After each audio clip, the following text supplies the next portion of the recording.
now. Hey, good evening and welcome to tonight's DJNTV training night here for February of 2023. We're talking performance tips, and we're going to start off with Rachel Lynch. Good evening, Rachel. Hi, good evening. So great to be here. Yeah, thanks for It's been a joining us. while. It has been just a second or three. But tonight, Rachel, I want to start off, before we get into a lot of the performance tips we're going to be hitting with a lot of our presenters tonight, is that for a lot of us, there's the performance anxiety. And I think some of that comes because more often than not, most DJs are a level of an introvert, which means that they have to do this thing called, putting on their game face. Some DJs do it really well, some not so much.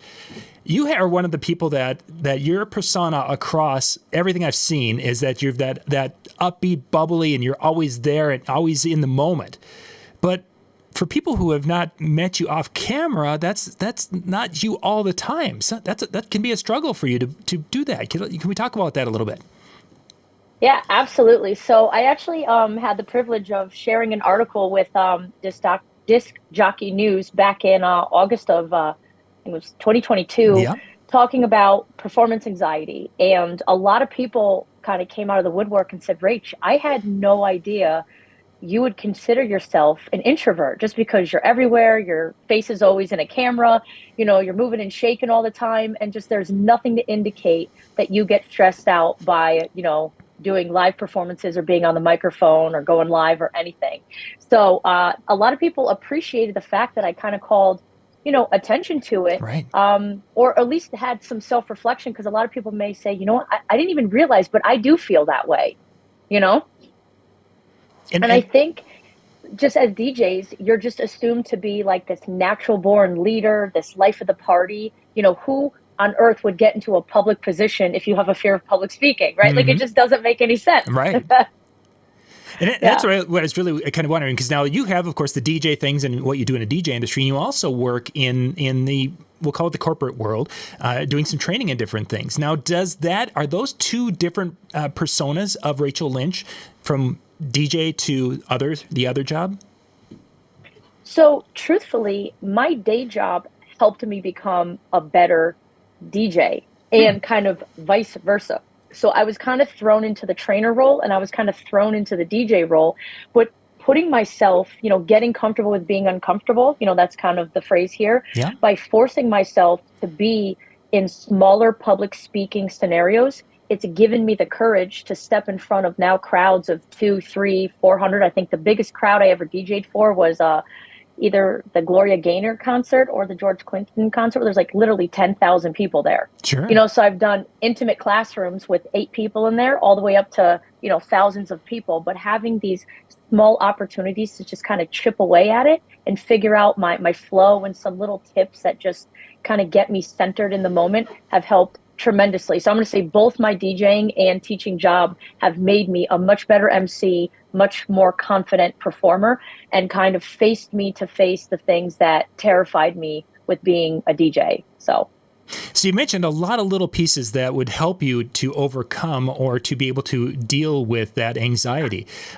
When you were first getting into it, and whether you were teaching in front of a group or the DJ side of it, what were some of the things you started to do to get over that anxiety, or to make it so you could at least move on and continue to progress in each field?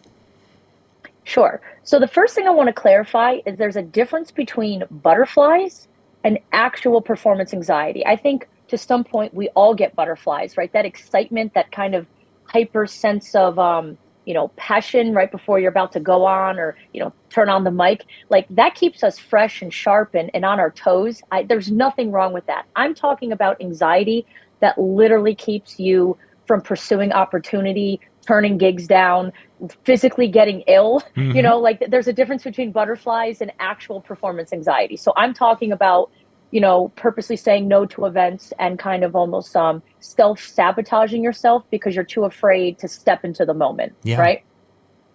So the one thing that I started with is, it's just going to seem really obvious, but know your stuff.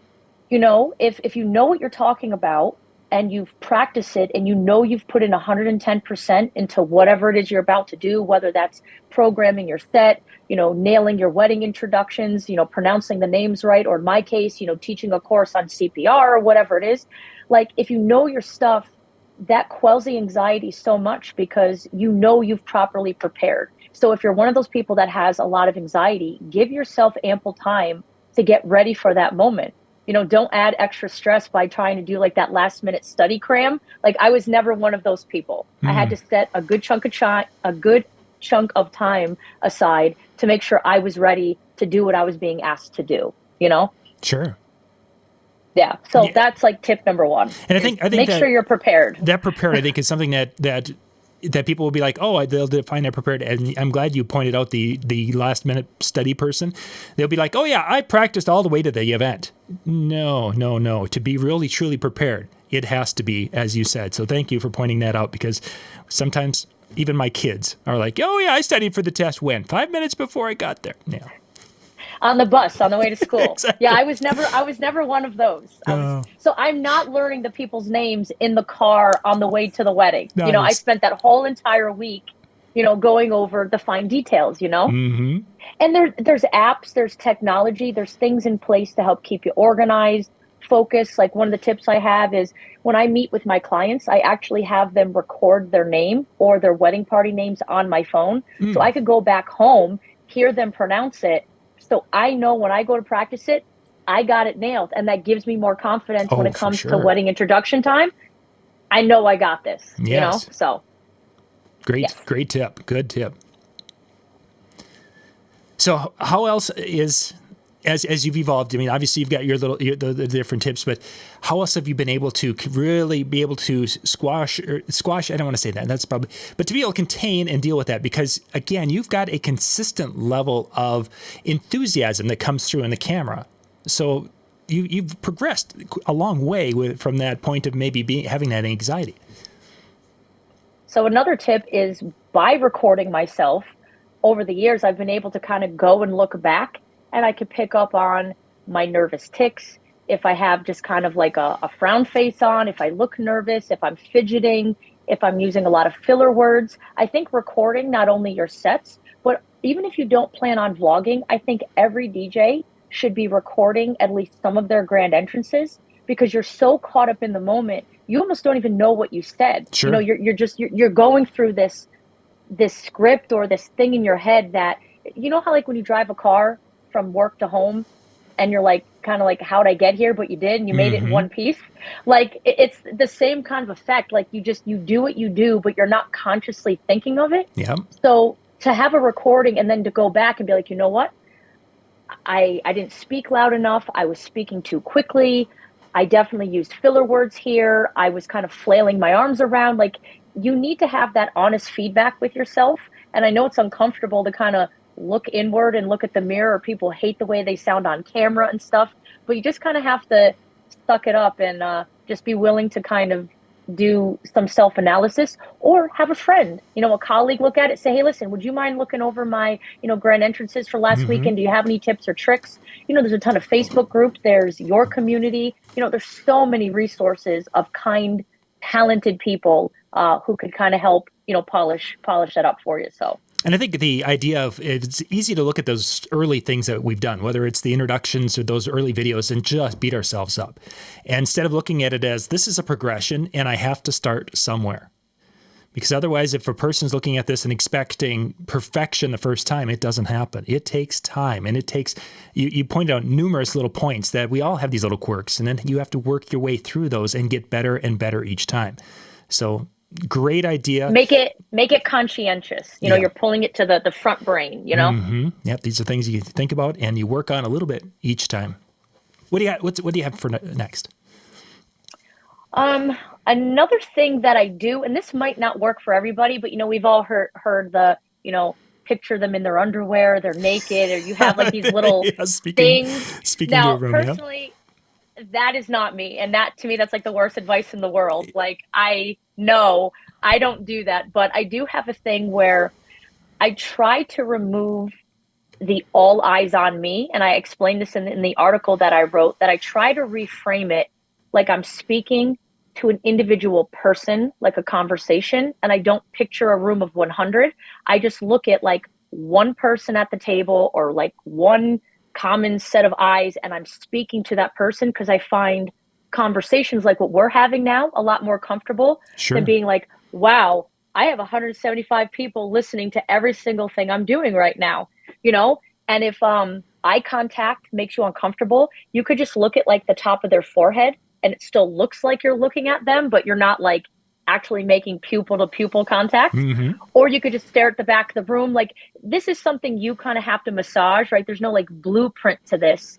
But I just try to remove the crowd and treat it more like a natural conversation. And then it allows me to be more me, use my dialect, my tone of voice. Like, I don't feel like I have to put on this, showman. You want to be you. And those one-on-one conversations make me feel that I can be and act like that. So that's kind of how I frame it in my brain. Yeah, great tip. And that works in either the wedding performance, speaking up on stage at a DJ convention, or when you're in a small group teaching, is that one-on-one makes it much more natural and enjoyable for people listening.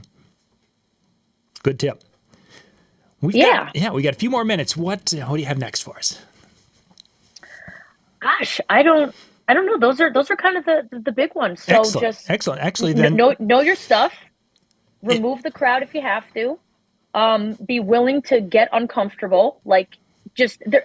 And here, I guess here's my last tip. There comes a point where if this is something you want to do, kind of look at your past accolades and just, you kind of have to have some self-positive talk to yourself and say, they called me for a reason, right? There's a reason why they found me. There's a reason why they like me. There's a reason why they said yes to booking me. Like, that has to mean something, like, obviously there's something there, whether they like you as the person, it was a video they saw you at a different event. Like, we kind of have this like negative wiring in our brain, right? Because when we're, back in the caveman days, we had to go waking up, I think Chris D'Amico said this in one of his seminars and it kind of stuck, you open the cave door and it's not, gosh, what a beautiful morning, let me go grab a cup of coffee. It's, what's about to kill me right now. Like, for sure. We're pre-wired to have that kind of hypersensitivity. And I don't want to call it paranoia, but we're not designed to be like comfortable, So we have a lot of self-negative talk, and just, you really have to reprogram that and just say to yourself, hey, they called me, right? So obviously I got to be good at something, So you just have to take that leap of faith. And guess what? If you screw up, whatever. I mean, things happen. You can't beat yourself up over the head for everything.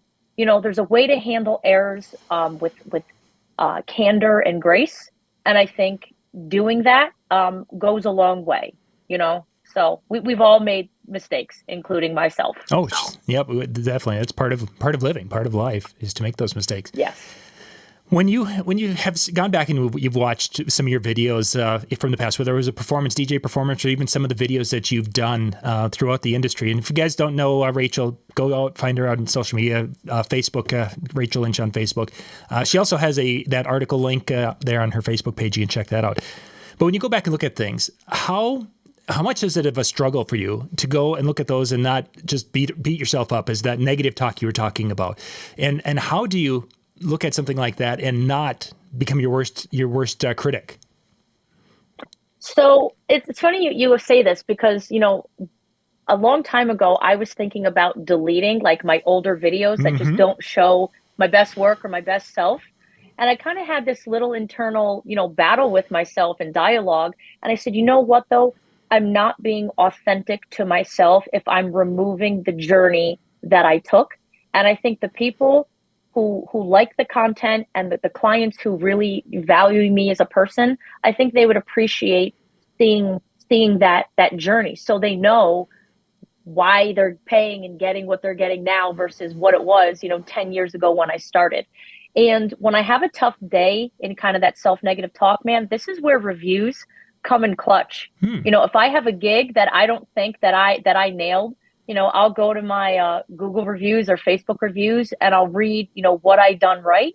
And it kind of reinstills that fire, like, wow, like, look what I did for this person, So my reviews are very special to me. Or like the cards you get, like I have a whole stack of cards right up behind my desk. Something like a diary, like you just kind of filter through them and you just get that refreshed sense of appreciation, I don't know. That's how I kind of combat it.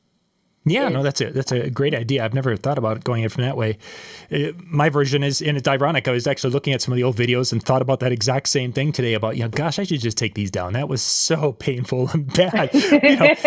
We're talking, 10, 12 years ago and starting out. And yet I came up with the same idea. It's like, it's a progression. It's a process. No one was perfect the first time they did whatever it was. And it's growing and you've gotten better. You still make mistakes, a lot of mistakes, no question about it, but you're much better than you were 2 years ago, 5 years ago, 10 years ago, and in whatever you're doing. Excellent. Yeah. So we're today. Now you've obviously, you're a very outgoing person and you do well when you're in front of crowds and things and such as that. Where do you feel today that becomes your biggest struggle that you have to continue to work on to improve in that area? Gosh, that's and again, I want to stay in that idea of that connecting that with the audience and being that persona. Well, I think now what I'm striving for is I'm in a place where I'm comfortable, and I'll use even the word complacent. Like I finally have a script that I've memorized that I could say it with a smile on my face. But then now I don't want to get stale, and I want to keep pushing like a freshness. I feel like I still have a ton of growth and a ton of creativity to kind of infuse in, my thing, my shtick. Yeah. For the first time last year, I did the table dash, where the couple plays one song and they have to run around. I never did one of those in my entire life. So what I did was I practiced it at home. I wrote like an emergency script. So in case like I panicked and froze and had no idea what to say, like I had something in front of me, but I really just tried to wing it. I recorded it. I kind of finessed how I did. And now I'm going to start infusing that more into my recommendations with my couples. When you're afraid, you don't find opportunities to like grow. But now that I feel more confident to do that as their entertainer, as their event host, now I feel comfortable saying, hey, I have a great idea of something that's really fun. But normally when I was afraid to do it, I never would have recommended that in the first place. And ultimately it would impact their experience negatively because they're not getting everything that I could possibly be ready to offer, if that makes sense. So I just want to keep like pushing myself to keep offering more to my clients because I feel more confident to keep offering it, versus shying away from the microphone, No, great advice. Yeah, that's stale or getting to the point of being complacent with the position or place you're at it can be huge, and it's a great tip. Rachel, our time is up, but I want to thank you for jumping in and kicking the night off here with our DJNTV show, and we'll be back in just a couple minutes with Mr. Jim Cerone.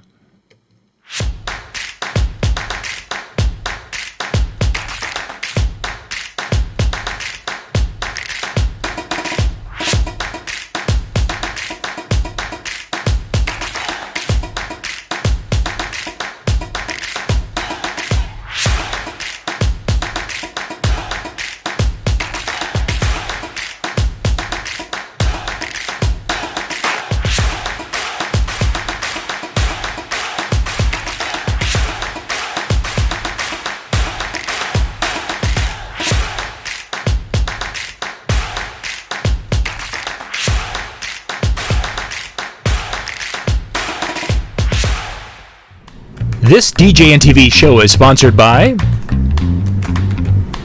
DJ Event Planner, Electra Voice,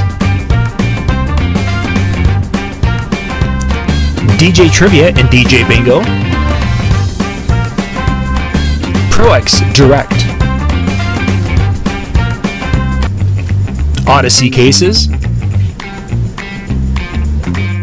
Perfect Portals, Instant DJ Requests, and our DJNTV Insiders.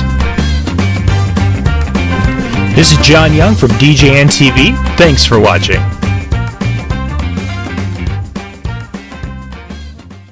All right, our second session, we have got the one and only Jim Cerone. Good evening, Jim.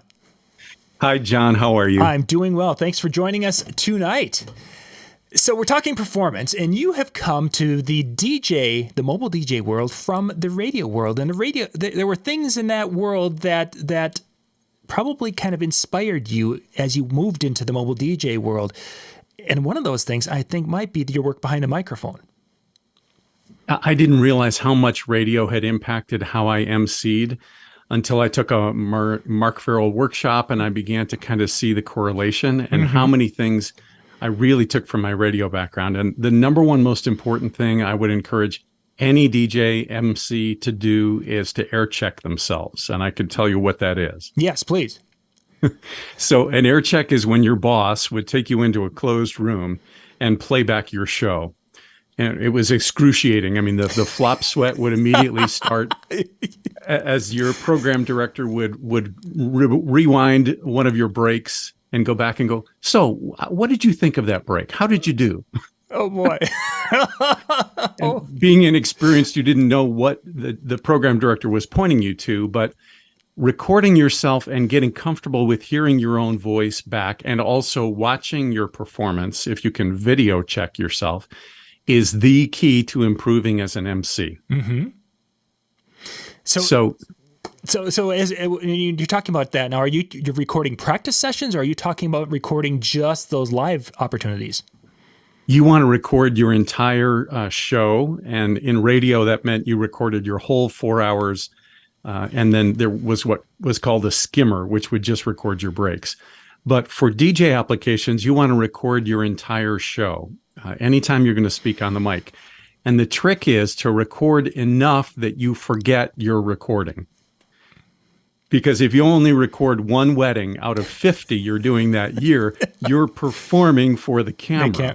For your recorder, yes. You're on your best behavior. When you record every time, you forget it's running and you'll catch bad habits. I could see that. I could really see that, because yes, you'd be so cognizant of that. Okay, I've got to make this because that camera is going to catch everything I say. Right. And the number one thing you learn as a radio DJ is you're talking one-on-one. It's a conversation with the listener. Mm-hmm. And I know not a lot of people listen to radio anymore, but when you did, you were usually alone in your car, in your bedroom. It was a very personal experience. And radio DJs, the best ones, felt like they were talking directly to you. And that's another bad habit that DJs get into. They talk at the audience instead of to the audience. People are kind of amazed when they come to see a wedding. I've had some people in Indianapolis come shadow me, and they're surprised that I'm not bigger, that I don't shout, that I don't project more. It's because I'm having a one-on-one conversation with each individual person in the audience. That's an interesting. I mean, we've obviously talked about the talking instead of at them, but that using just the volume makes a difference. So I have a Perfect Host Part 3 where I talk all about these little tips and tidbits. And you would think as DJs, we know that this carries our voice. We don't need to shout. We don't need to get louder, because this is projecting our voice through our speakers. But I hear DJs over and over and over again shout. And what happens when you're shouted at? Usually that means you're in trouble, that something bad has happened. The audience doesn't want to feel bad. They want to feel like they're having a conversation with you. And so making eye contact around the room and constantly shifting your focus, but using the microphone to project your voice instead of you projecting your voice, is a real key that I took from radio to emceeing. So Jim, in a situation where you're going to be introducing the wedding party and you're building up towards the couple, as an example, at the end of the wedding party, how would you be able to show that level of excitement without amping up the voice a little bit? Or are there times where it is appropriate, do you feel? I loved how you said amp up the level, John, because if you start here, you have nowhere to go. So if your first announcement to the crowd is at this level of energy, enthusiasm, and projection, then you can't go further. You can't go higher. But if your first announcement is here, and then you slowly ramp up knowing you're getting to the couple, these are really minute, fine-tuned things that you'll do when you air check yourself and watch and listen back. Excellent. What do we have next? Another thing that DJs tend to do is have what we call diarrhea of the mouth. And I apologize to anyone who's having dinner. It's not the number of words you say. In fact, today, with our attention spans down to 7 seconds for Instagram Reels and Facebook Stories and TikToks, the audience is not going to pay attention if you speak for a minute, 2 minutes, 3 minutes. They're tuning out after 7 seconds. The other advantage of doing an air check with yourself, and I really stress that you do this, is to transcribe. Don't type. Handwrite everything you say in, let's say, your first break. Do it in every break throughout the whole evening. But write down how many words you use to get across what you were trying to say. And then we have a phrase in radio called red pen it. Then you take a red pen and you cross through every unnecessary word in what you said. So your goal is to say what you want to say in the fewest number of words possible. Sure. And in radio, we were often talking over a song. It's called hitting the post or walking up the post. Some songs only had 7 seconds. And if you had to promote a station contest, you had to really boil it down into how you were going to fit that into 7 seconds. That still translates today when you're being an MC because attention spans are so short. Mm-hmm. So if you're not good at doing that on the fly, then you may want to script yourself. You may want to write these things out. I've gotten to the point where I can kind of see what I'm going to say in my mind, and I can throw this word out and I can take this word out. And if you do it enough times where you're constantly air checking yourself and listening and watching back, you'll find the words that you can do without. Not just filler phrases like at this time, but how can you say what you need to say in a very condensed way?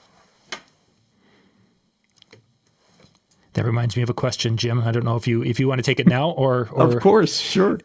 So the times when you're at an event and you mess up, you've used words that you're thinking, oh, I could have said that so much cleaner, or I made a mistake of some sort in what I'm delivering.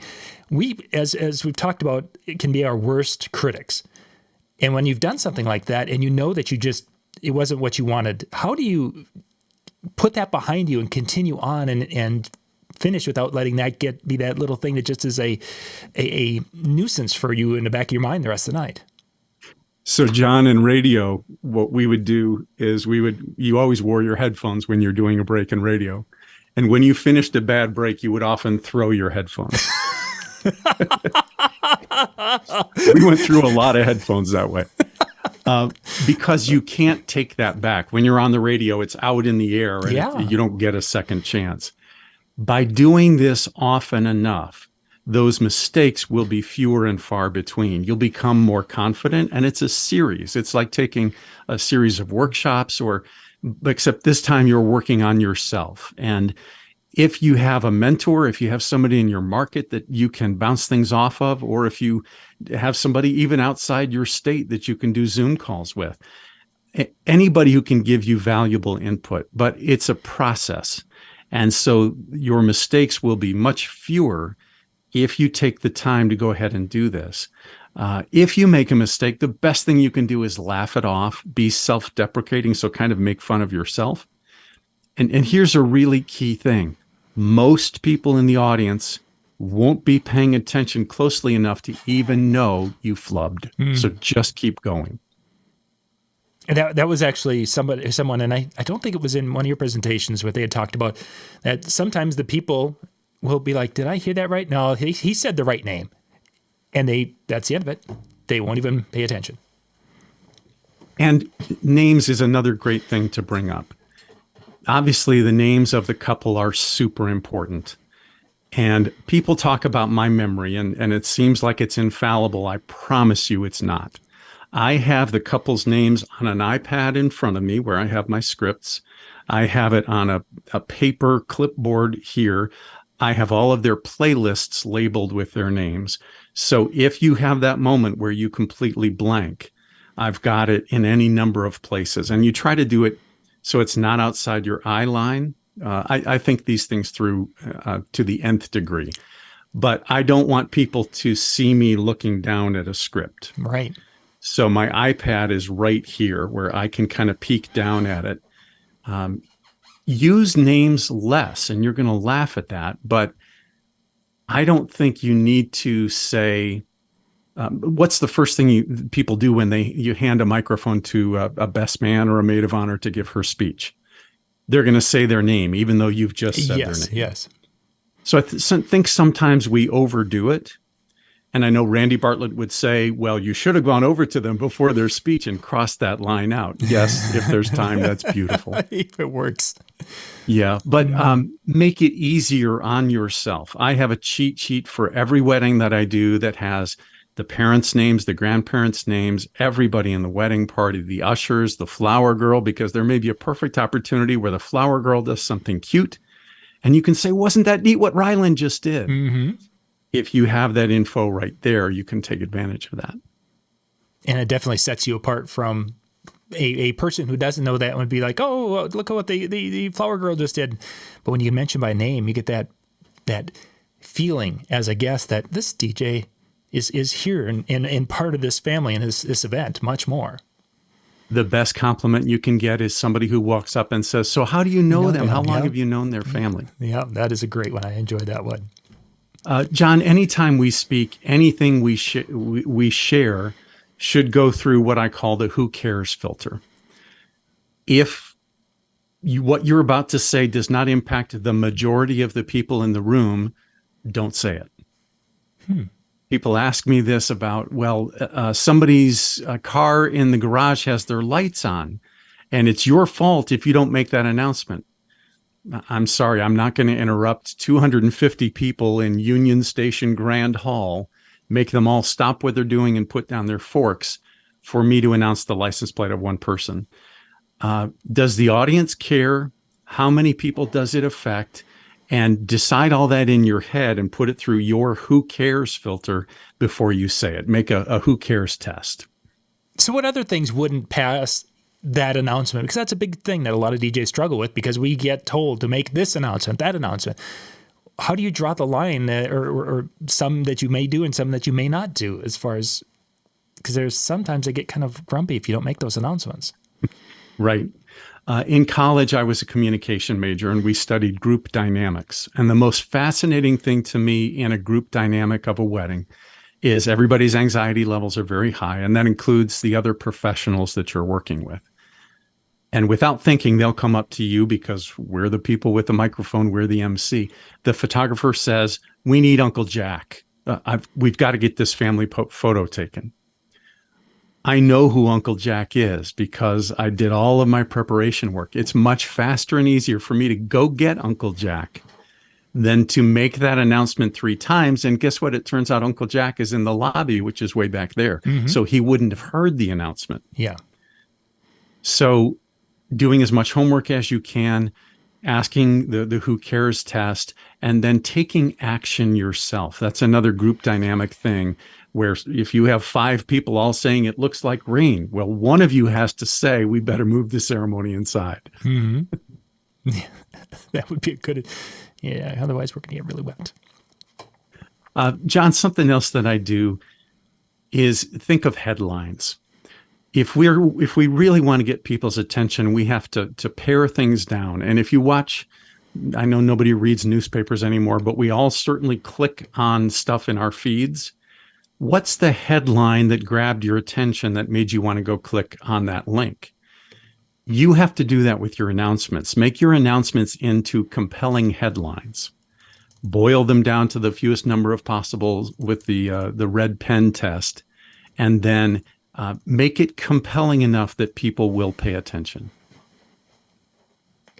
I like that headline, to boiling things down, because you're back to that diarrhea of the mouth, that the visual. The other thing that so many of us do when we get on the mic is we talk very rapidly. We talk way too fast. Yes. It's not always that people can't hear you in the back. It's that they can't understand you because you're talking too fast.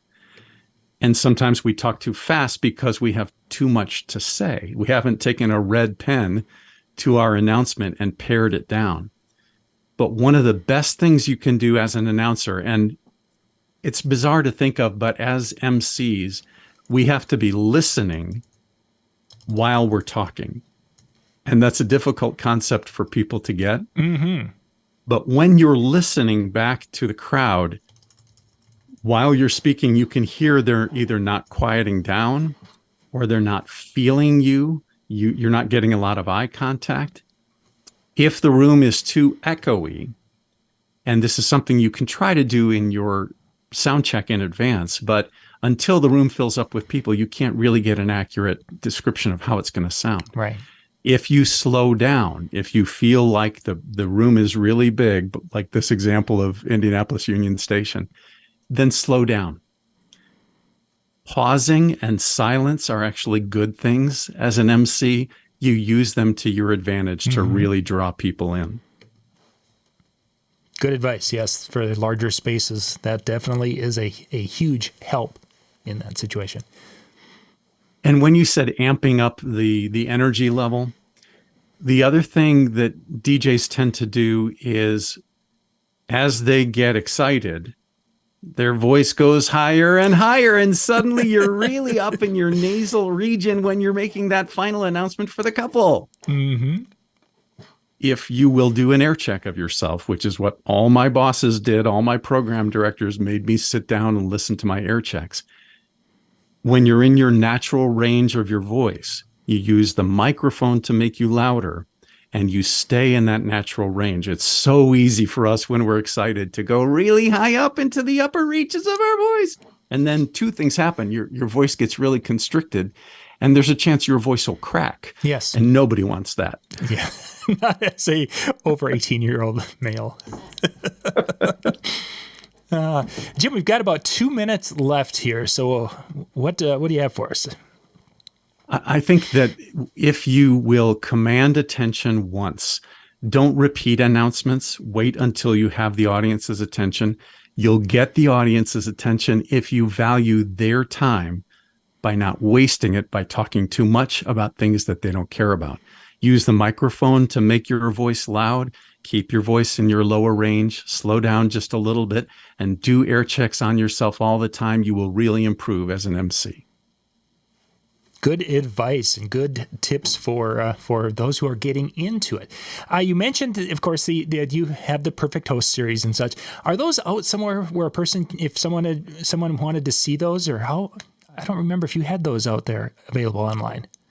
Yeah, if people just drop me an email, they can just go to my website, jimcerone.com, and send me an email from there, and then I'll be happy to send them links to some of my info. Yeah, great. Good stuff. Jim, thank you much for being on tonight for our training tonight. And we're going to be bouncing here. We'll be back in just a couple of minutes. I think I've got Thomas Heath coming up next.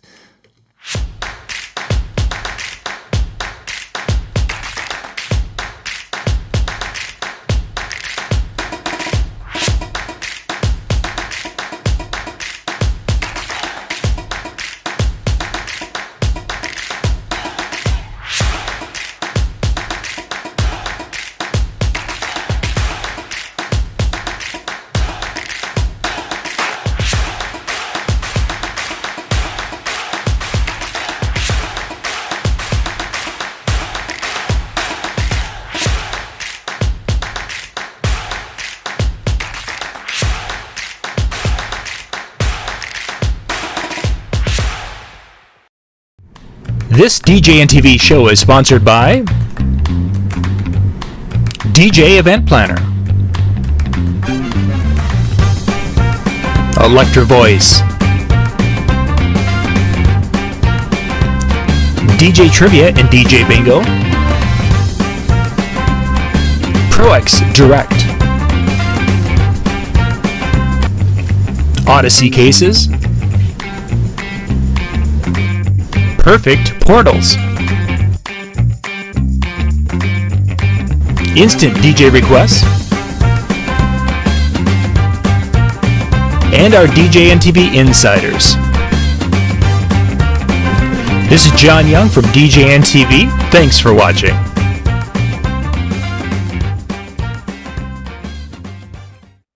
everybody, DJ Thomas Heath here with A Plus Entertains, and I've got 5 tips. 5 tips. 5 tips on a better vocal performance at your events. Tip number 1, find a mic that you like. What that means is every mic is different. Some mics make you sound better than others do. And, not all mics are created equally, and especially with things like wireless microphones and different brands. I used to be very, very, very, very brand loyal to Shure until I got an EV-RE3 wireless microphone. And now that is all I use as far as wireless microphones go. My wired microphone is a Shure Series 55 SH Series 2, the Elvis microphone. Not only is that microphone a showpiece, it also really makes your voice sound different. I promise. I've recorded both, and these 2 microphones are great for my voice. They might not be perfect for yours, but they are terrific for my voice. Number 2, script what you're going to say. Now, I don't mean grab, type everything out and then hold up your iPad or your tablet or your paper or your clipboard. Please don't use a clipboard. And read off for the next dance. It is the father and daughter dance. Please. No. What I'm saying is, write down what you believe you say for each of these introductions, for your open, for your toasts, for your wedding party introductions, for your close, for your cake cutting, all of those things. Write those down. Then record them. Record you saying them like you were at an event. Don't do it at an event. Definitely record yourself at an event. That's like 2.5. But make sure that you record them and listen to them and ask yourself, do I believe that? If you don't believe that, rewrite it. Record it again. Listen to it and ask yourself again, do I believe that? Until you do, if you don't believe it, nobody else is going to believe it. It's just going to come off as fake. So if you're not connecting with the people that are in front of you, they're going to just start tuning you out. Speaking of tuning you out, tip number 3, be succinct. That means keep it short. Only talk when you need to. Only talk when you are informing people of what's going on. You're a master of ceremonies. Your job is to inform, guide, and direct all of the people at a wedding reception or at a corporate event. That's your job. Number 1, that's your job as a master of ceremonies. But keeping it succinct doesn't turn you into a TikTok video or a drinking game or both. How many times are you going to say, ladies and gentlemen? Oh, he said, ladies and gentlemen, again, everybody drink. He said, all right, again, everybody drink. Make sure that when you are talking, it's connecting with the people in front of you. The more talking that you do, the more you have to try to connect with people. If you're just talking to talk, you probably shouldn't be. Number 4, somebody that's going to help you a lot with this, get a coach. It's easy. But nobody does it. Not nobody. Rarely do DJs get coaches on how to talk on a microphone or how to talk in front of people, how to connect with a bunch of people. What are the steps in connecting with someone? What are the steps in an introduction? What are the steps in an opening? If you don't know that there are different steps to this, you definitely need to get a coach. And all cards on the table. I firmly believe that to be a wedding or event DJ, you should be forced to or required to take a bronze Master of Ceremonies workshop with Mark Farrell. I said it. I don't care. That's my belief. That one thing, that one workshop changed everything that I did as a master of ceremonies. It changed everything that I did as a DJ. Because if you connect with people on that level, on a personal level, on an emotional level, when you play something, you're asking them a favor and they will reciprocate. When they ask you something, you give them what they asked for. You have a connection with them and they trust you.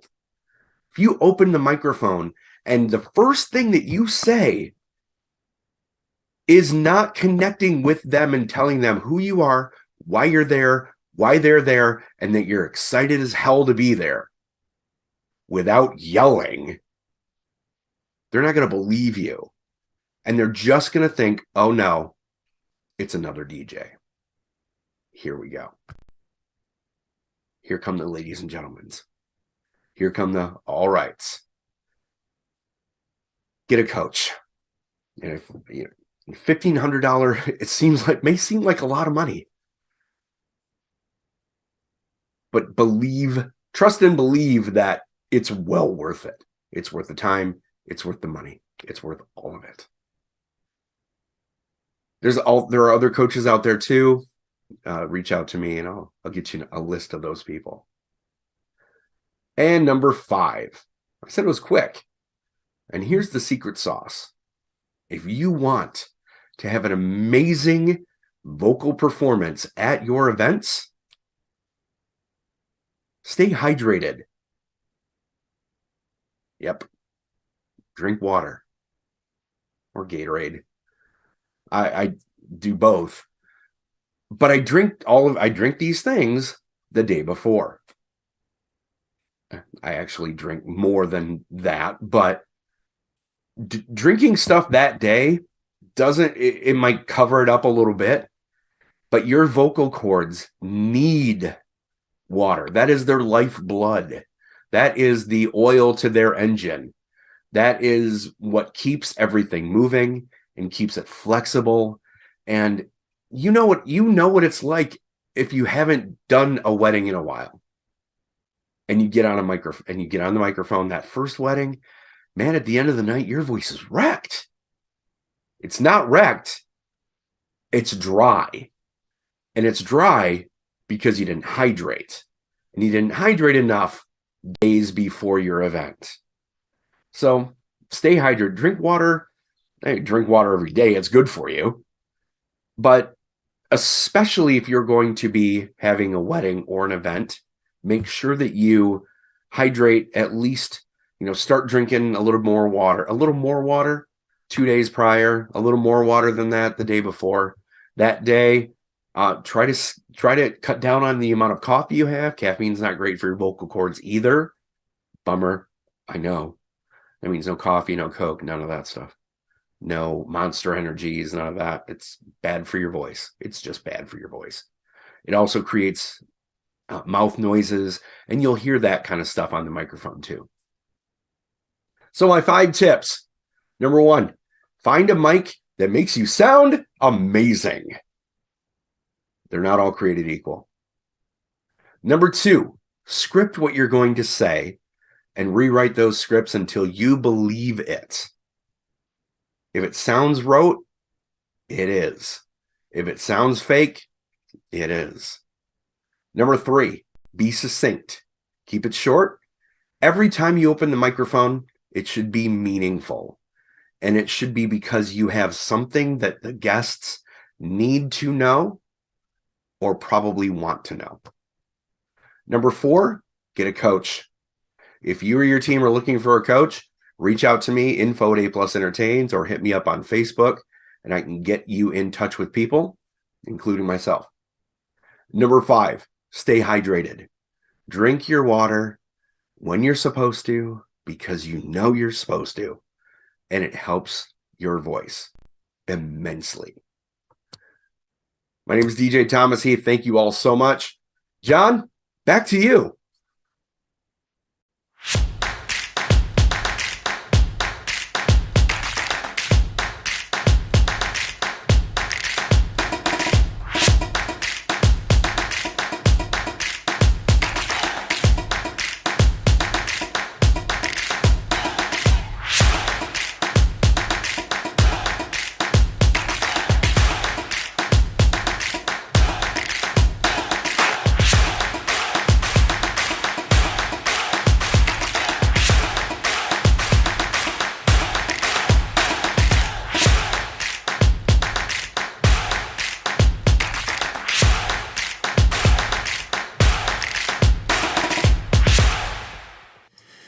right about now. Hey, we are back with our next session tonight on our DJNTV training night.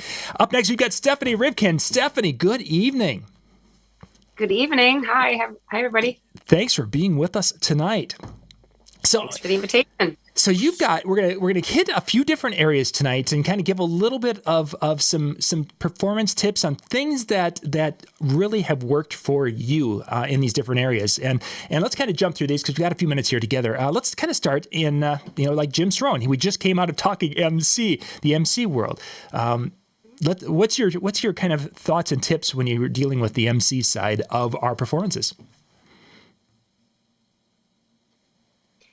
So I come from the karaoke world, and I mean, I went from really, really shy girl to just like, I feel like I've mastered the mic, and not like I'm perfect in any way, but I just feel like with 14 years of experience, I mean, you get everything thrown at you in the bar scenario and karaoke nights. So I really feel like I can get in a zone. I can do a sound check. I can talk to people. I can like multitask, and it's all kind of just like ingrained in me now. So the more you do something, the easier it is. And your comfort level just kind of, it has to elevate. The more you do something, the easier it gets. So I say, if you can't do something all the time, like if you don't have a weekly karaoke gig or something like that, then I've been accessing the speakers who are offering MC services or MC master courses like Bill Hermann.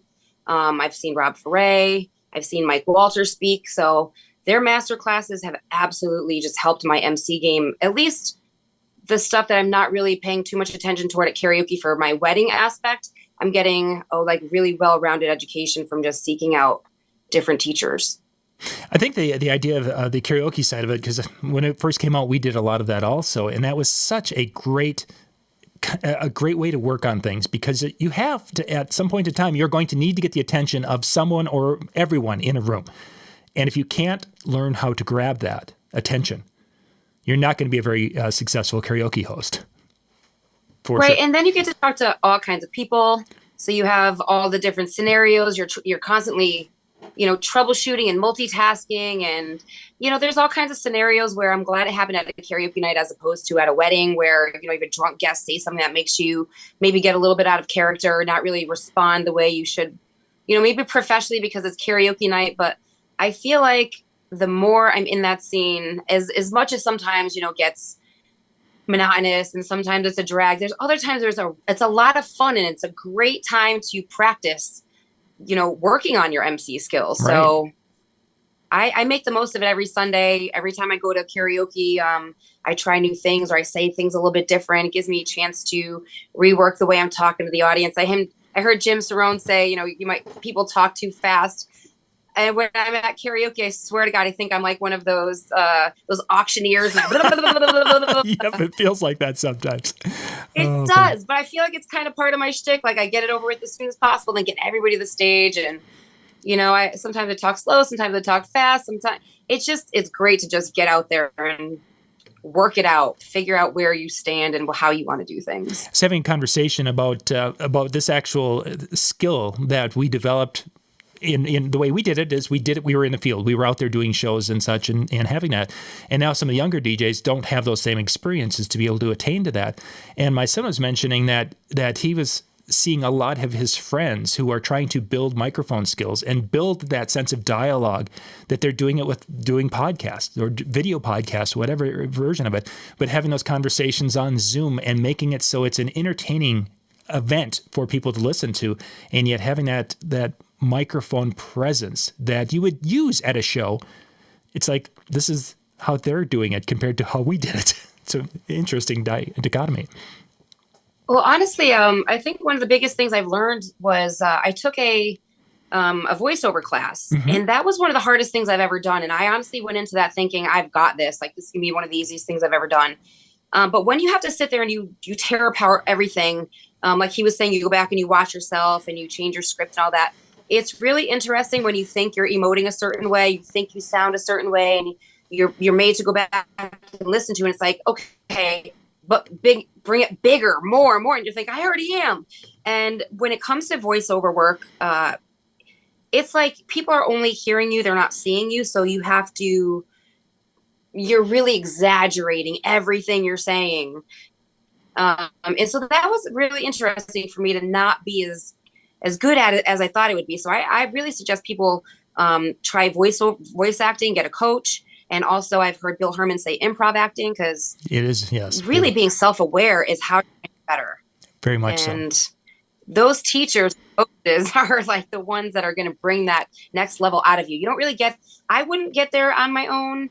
I could practice all I want, but with a coach saying, listen, your pronunciation, your timing, your, every little thing that you're not really considering, when you have a coach, it brings everything together, and then you can finally get to the next level where you want to be, but you have to put the time and work in. Mm-hmm. Definitely good advice. Good advice for the MC side. But you wanted to hit a few different areas. So the next, you would want to jump into the DJ area. So let's jump into the DJ performance side. I never thought I could ever possibly brag about any of my DJ skills. I just, accidentally became a DJ, and after a few years in, I decided I better get better at this. This is kind of becoming more of a thing. And, I was DJing off of karaoke equipment for a long time. So finally I got my first controller. And I just started practicing on it. I took a lot of the digital tips. Mm-hmm. I watched some of the virtual DJ courses. I was learning slowly but surely enough to just get by. Okay. And then last year with the DJ takeover, I had submitted, I don't know what the hell made me want to do it, play in front of my peers. Literally one of the most terrifying things you could possibly put yourself through. But I felt extremely confident because I invested in some time with the Evolve DJs course, and that's with Brandon Ragoza, some of the Crate Hackers guys. And just through some of his courses alone, I was able to confidently step on a stage in front of my peers and not get torn apart when I stepped off the stage. Sure. I feel extremely confident that every DJ can learn things that they don't already know. Even like, I didn't know there were things I didn't know. Mm-hmm. I mean, I know I didn't know what I was really doing, but I want to learn how to scratch. I know that's part of the class or the course. So I just feel like whatever it is, if you need to get out there and find a mentor or a sensei or, some kind of online course, I just feel like being the best version of a DJ that you can be every time you put yourself out there at these gigs. And the same thing with the emceeing, they go together. The best MC you could be, the best DJ you could be together elevates the whole experience. I think you made a great statement in there that people need to really grasp if they don't. The whole idea is that you didn't know what you didn't know. That there's so many little nuances to what we do, and we think that we've done it. I can play music. That I'm a great DJ because everyone says I am, and yet there are so many aspects of it that because we don't play in that world that some of these DJs who have their educational courses put together. I don't do those types of events. I don't do events at that level, so I have no idea when they're talking about some of those things of what even those are, much less if I could do them and replicate them in my own performance type of a situation. I didn't know those existed. I didn't know how much I didn't know. Is a big part of it. Exactly. I mean, I thought it was really exciting to take opportunities to learn new programs. So when I went out there and I did Vegas, I was able to play on a Rain 1, and then when back out again, I just played 7. I use virtual DJ. I use some learning like a program, and I'm trying to get a controller on hand and learn. So if the experience means, hey, you need to learn a new program, I'm going to take the time to learn it, because what good does it keep me to stay in my comfort zone? I don't want to be scared of anything. I want to play on any controller, anywhere, anytime, and just show up and do my thing and just feel confident in what I'm doing because I put in some time and some work. And I think it's interesting. We've gone through 2 different areas here, and a big kind of a theme is the continuing to be a learner, to continue your education has become a big part of your success in your business. Absolutely. And I think you have to have the desire to want to get better and the desire to learn at home. And I mean, I can't tell you how many hours I sat at home just like watching webinars and, teaching myself things and reaching out to people and asking them to help me when I get stuck. And, I think a lot of what we do is, we go out there and we do these things, but a lot of the work has to be done behind the scenes to really be good at it when we get there and do it. We have to, obviously build our library, know our programs, but, get some tips and tricks in there too, so that when we get out there, we can kind of make ourselves stand out and maybe our transitions or our word play, just doing things we hadn't thought of doing before until maybe we sat through like Digital Dave's course, Right. And he gives us songs to mash together and ideas. And I really feel like I couldn't say enough good things about how much going to these conferences has just changed my life. Certainly, yeah. So that continuing education and those variety of experiences that you can have when you're face to face with people is truly invaluable. Stephanie, let's continue and on. the inspiration. Oh, and inspiration. Sorry. For sure, Lee. Let's kind of move into an area that I think that is kind of overlooked. You mentioned that you want to talk about people skills a little bit, and I think this is an area that a lot of DJs don't think about. So let's dig into that. So I like to think like my secret sauce when people call me or they ask me, how are you different? And I get that all the time. Like, what makes you different? My background, I think, is what makes me different, because I used to work in hotels and hospitality, and I have like an associate degree, and I worked on yachts, and it's meeting expectations. It's exceeding expectations. It's listening. It's delivering. It's going above and beyond.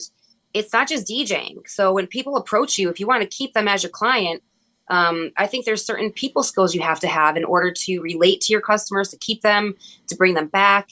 And not only with your clients, but also other vendors. My greatest gigs coming in right now are from other photographers and some planners. Like, I just talked to a planner this morning. She's got 5 gigs lined up with me for May, and we have to go over everything together. And having people like that trust me with their high-end clients, I just signed like my first NDA. She trusts me. I've been working with her now for 5 years. So building those relationships with those vendors, those photographers, videographers, other people like that are trusted in your area of expertise, so that when people say online, I need a DJ, who do you recommend? Your name can get dropped by, not just your past clients, but vendors. And so one of my, I guess, biggest, proudest moments this year is one of my photographer friends has now just put together a preferred list of DJs. So anybody who hires her now has a list of DJs that she will only work with to do her best work, because together we're able to provide magic moments, which was what my seminar was just about. And we're proud of that. We're proud that together we work so well, we communicate well. And at the end of the day, we think that we're like a dream team, and we want to go back out there. We want to create this for other people. So I suggest highly networking with your vendors. Very important. Sure. And the idea that whether it's with the clients or with the people in a crowd or whatever, is that they talk about you can attract more, more with the honey than you can with. So basically being a pleasant person who is someone people want to engage. I think that's a big part of it, where I think we see sometimes where DJs think that they're all that and a slice of bread, and that people, should come and worship. If I'm here to play, they should be coming and worshiping everything I do. I think we can sometimes let that ego get in the way, and it interferes with those relationships. It does. I think sometimes people really are stuck in what they want to do, and they don't want to break out of that. And I've been told sometimes I need to like refine what I do, because sometimes I offer whatever the client wants. Mm-hmm. And I'm not above and beyond doing a shoe game or, whatever they want. I want to deliver that. It's their day. It's not about me. So I think that's an important thing, is like, I might think a song is cheesy, but if that's what they want to hear, I'm going to play it. So I think just being open-minded, talking to your clients. And if it's not your client, absolutely you don't have to take the gig. I think that deciding if something is outside of your realm of comfort, you don't have to take it. So don't say yes to everything. Deliver to who you can deliver best to, and then I think you're golden. I don't really think that. I think if you have the clients that you can relate to the best, you're going to deliver, and then you get your good reviews. It's a win-win. Mm-hmm. Definitely it is. And I think your phrase that you used there, it isn't all about you, that it's about the people we're there to serve. And that's something that's so easy to overlook, but it is so critically important for the success of being in the mobile DJ business. We got a few minutes left here. I wanted to dig into, you mentioned self-care, and this has become a big personal area for myself in the last year and a half as I've been going through different things. It's important. Tell us a little how you have come to that in the realization of the importance of self-care. Well, I think in the last few years, a lot of us have gone through the ringer, I guess you could say. I know some people have come out unscathed. Other of us are like starting from scratch. We're brand new people. We've relationships might have ended. We have financial struggles. So I think that, going off into somebody's, the best day of their life, and you're over here, you've had the worst day ever. And I just feel like there's got to be some kind of a buffer zone between what you're going through in life and taking care of yourself, so you can go out and do the best and be your best for your clients. Because recently, I can't even lie, I've gotten myself into some therapy, just so I have somebody to talk to and get through some of these, obstacles that I'm going through in life right now. And Sure. Some unexpected, situations that I haven't really figured out how to navigate yet. So I've just been taking time. I just not overwhelming my calendar. I'm not taking gigs that I'm not, excited about. And not everything is about money right now, even though, money is very important. I think sometimes you need time to yourself. You need time with your family. So I'm just making sure that's more of a priority these days. I actually just went for some sound healing. DJ Jess had recommended to me. It was actually amazing and not something I had ever considered, but, talking to friends, taking on some recommendations, getting a little bit of massage, maybe, going out and having a night out, just not jam packing my schedule full of work.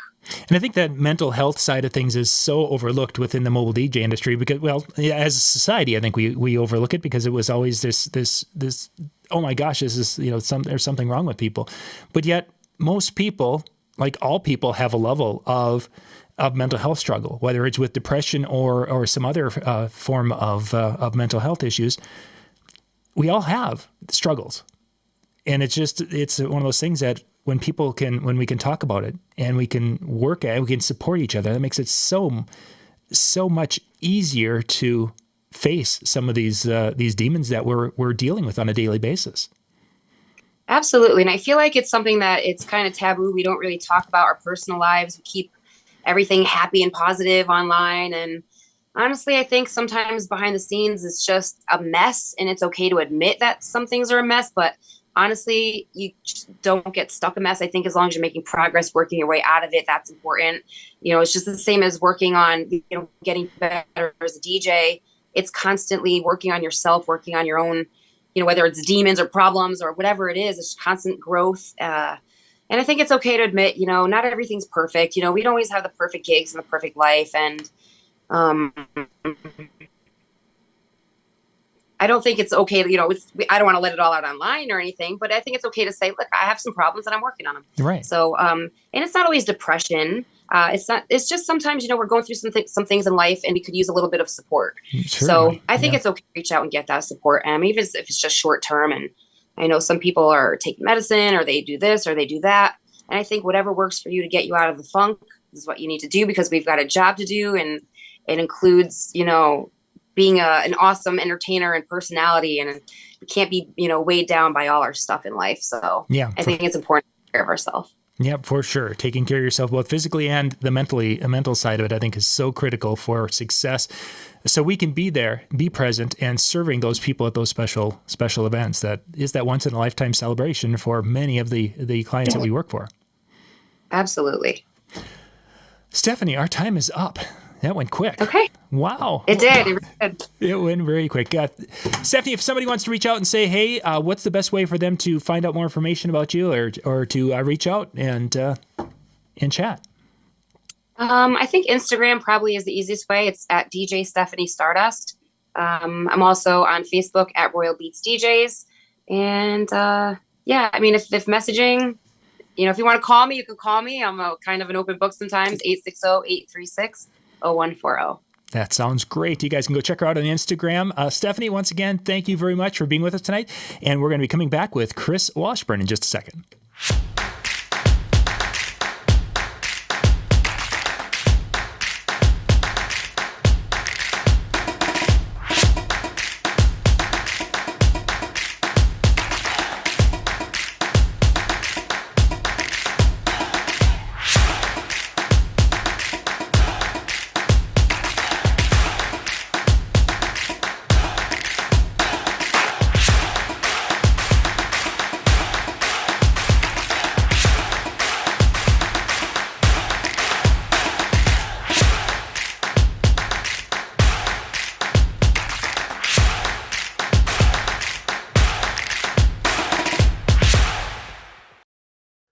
Hello, DJs. We are coming to you live, well, kind of live.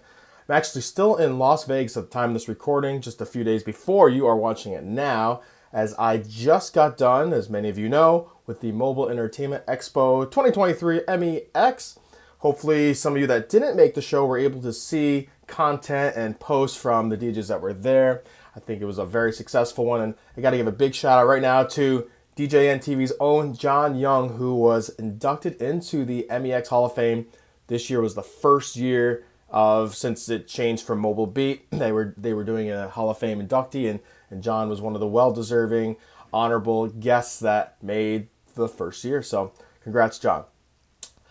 This is going to be a shorter abridged version of the seminar that I just gave this past Tuesday. Unfortunately, due to time and not being face-to-face, this one is going to be a lot shorter and without as many of the stories, any of the video elements. There's not as much emotion that I was able to portray in a 60-minute time frame, along with being face-to-face, where you can really obviously portray emotions a little bit better and do some things on stage that I can't do now. I'm actually coming from my hotel room, and because of the lack of time I had to do this before, you're getting it from the bathroom, and I don't have all my nicer cameras and setup, so I'm a little constrained on what I can do here, but hopefully this will come through and look good on your TV or device. So, like I said, this will be more of a tutorial on how-to stuff and more of the actual, in my presentation I called the easy to implement takeaways, actions like, okay, mic placement this here, or things that are going to be easier to take away versus some of the overall mindset, more emotional stuff that I talked about in the actual seminar. If you want to see that, I posted that on my social media, Instagram, Facebook. I put it in the Mobile Entertainment Expo Facebook group, as well as the DJ idea sharing. So free to watch. It's on my YouTube, Washburn Entertainment. So improve your wedding MC performance. That's what it was all about. And I started with a story, a very vulnerable one, where I told a story about a DJ that made a huge mistake, called a lesbian couple husband and wife, and made some other mistakes along the way. And then I reveal with the video that it's actually me who does it. And it's the most vulnerable and genuine and open thing I've ever done in my professional career. Every time I watch it, it almost brings me to tears. And I was almost in tears with a room full of DJs there. But it really helped show and set up the rest of this presentation. So that's where we started, and I talked about why it happened and the goals, etc. And that brings us to the meat of this presentation, which is the main theme, that if you don't take anything else away, I want you to understand that every action you do as an entertainer, as an MC, should be performed genuinely and passionately with purpose and intent. It's very important. Genuine, passionate, purpose, and intent. Right now, we're going to go over the overall mindset, as well as navigating certain parts of each wedding. Overall mindset, purpose and intent, I just said, right? Understanding your purpose. Using that example I did of the mistake I made, really set up that my heart wasn't in it. I didn't realize at the time, this was a few years ago, just how much power and responsibility we have as wedding DJs, as entertainers. It's more than just packing dance floors. It's more than making people dance and sweat. With weddings, we have the ability to touch people in a way that most of us don't even understand. So we're going to go over understanding your purpose, and I'll go into that more. Preparation and being authentic. As I was just saying, the purpose and the power. I love this quote, and I reference a lot of things I do and all the things I've said in this seminar and other seminars. I give a lot of credit to Mark and Rebecca Farrell. I actually just got done on Marbecca Gold class yesterday, and as well as Bill Hermann. And I've taken things, of course, from every DJ around, Mike Walter, Joe Bond, the list goes on. Rob Ferre. Bill Hermann says a great quote: "The person with the microphone is the most powerful person in the room." Understanding your power, it's a gift. I just talked about this. My epic story mess up showed me that, wow, I have the power to hurt people in a very, very negative way. In that same regard, we have the power, if we can connect with people on an emotional, real level, in a way that'll just be more than, oh, this is the DJ that packed the dance floor and played great music. It's gratifying. It's a win-win for all. It's going to set you apart. It's going to increase your value. And most of all, it's going to leave an impact on your couples, on their families, in a way beyond most other DJs are even capable of. It's true. I'm willing to bet that every couple that you work with for a wedding, they want their wedding to be memorable. Well, did you know that it's a scientific fact that every human memory is tied to an emotion? So if you want to make things more memorable, it's about bringing out those emotions, enhancing those, which we have the power to do with our words. Excuse me. It's been a long week in Vegas. With our words and with our actions and with our music. Now, not to degrade the value of being able to mix well, being an elite level mixer, packing dance floors, yes, that's all important too. But that does not allow you to connect with humans in a way that being a good MC, hitting that emotional level, using your words, hugging them with your heart, literally, what that allows. Preparation. A lot of this stuff is pretty common knowledge, I would say, pretty self-explanatory, but you got to make sure you take care of yourself, right? A lot of people still don't do this phase, and they think, oh, the more I work, the more money I make, the better. I used to think the same way, and then I realized, well, if I do 3 weddings in a weekend and I can only give 30% on my third one, that's a disservice to them, and I'm better off just being at 110% for every wedding I do and not feeling dragged down, not feeling tired and exhausted and burnt out, and then being able to charge more for those rather than working harder, working more for less money.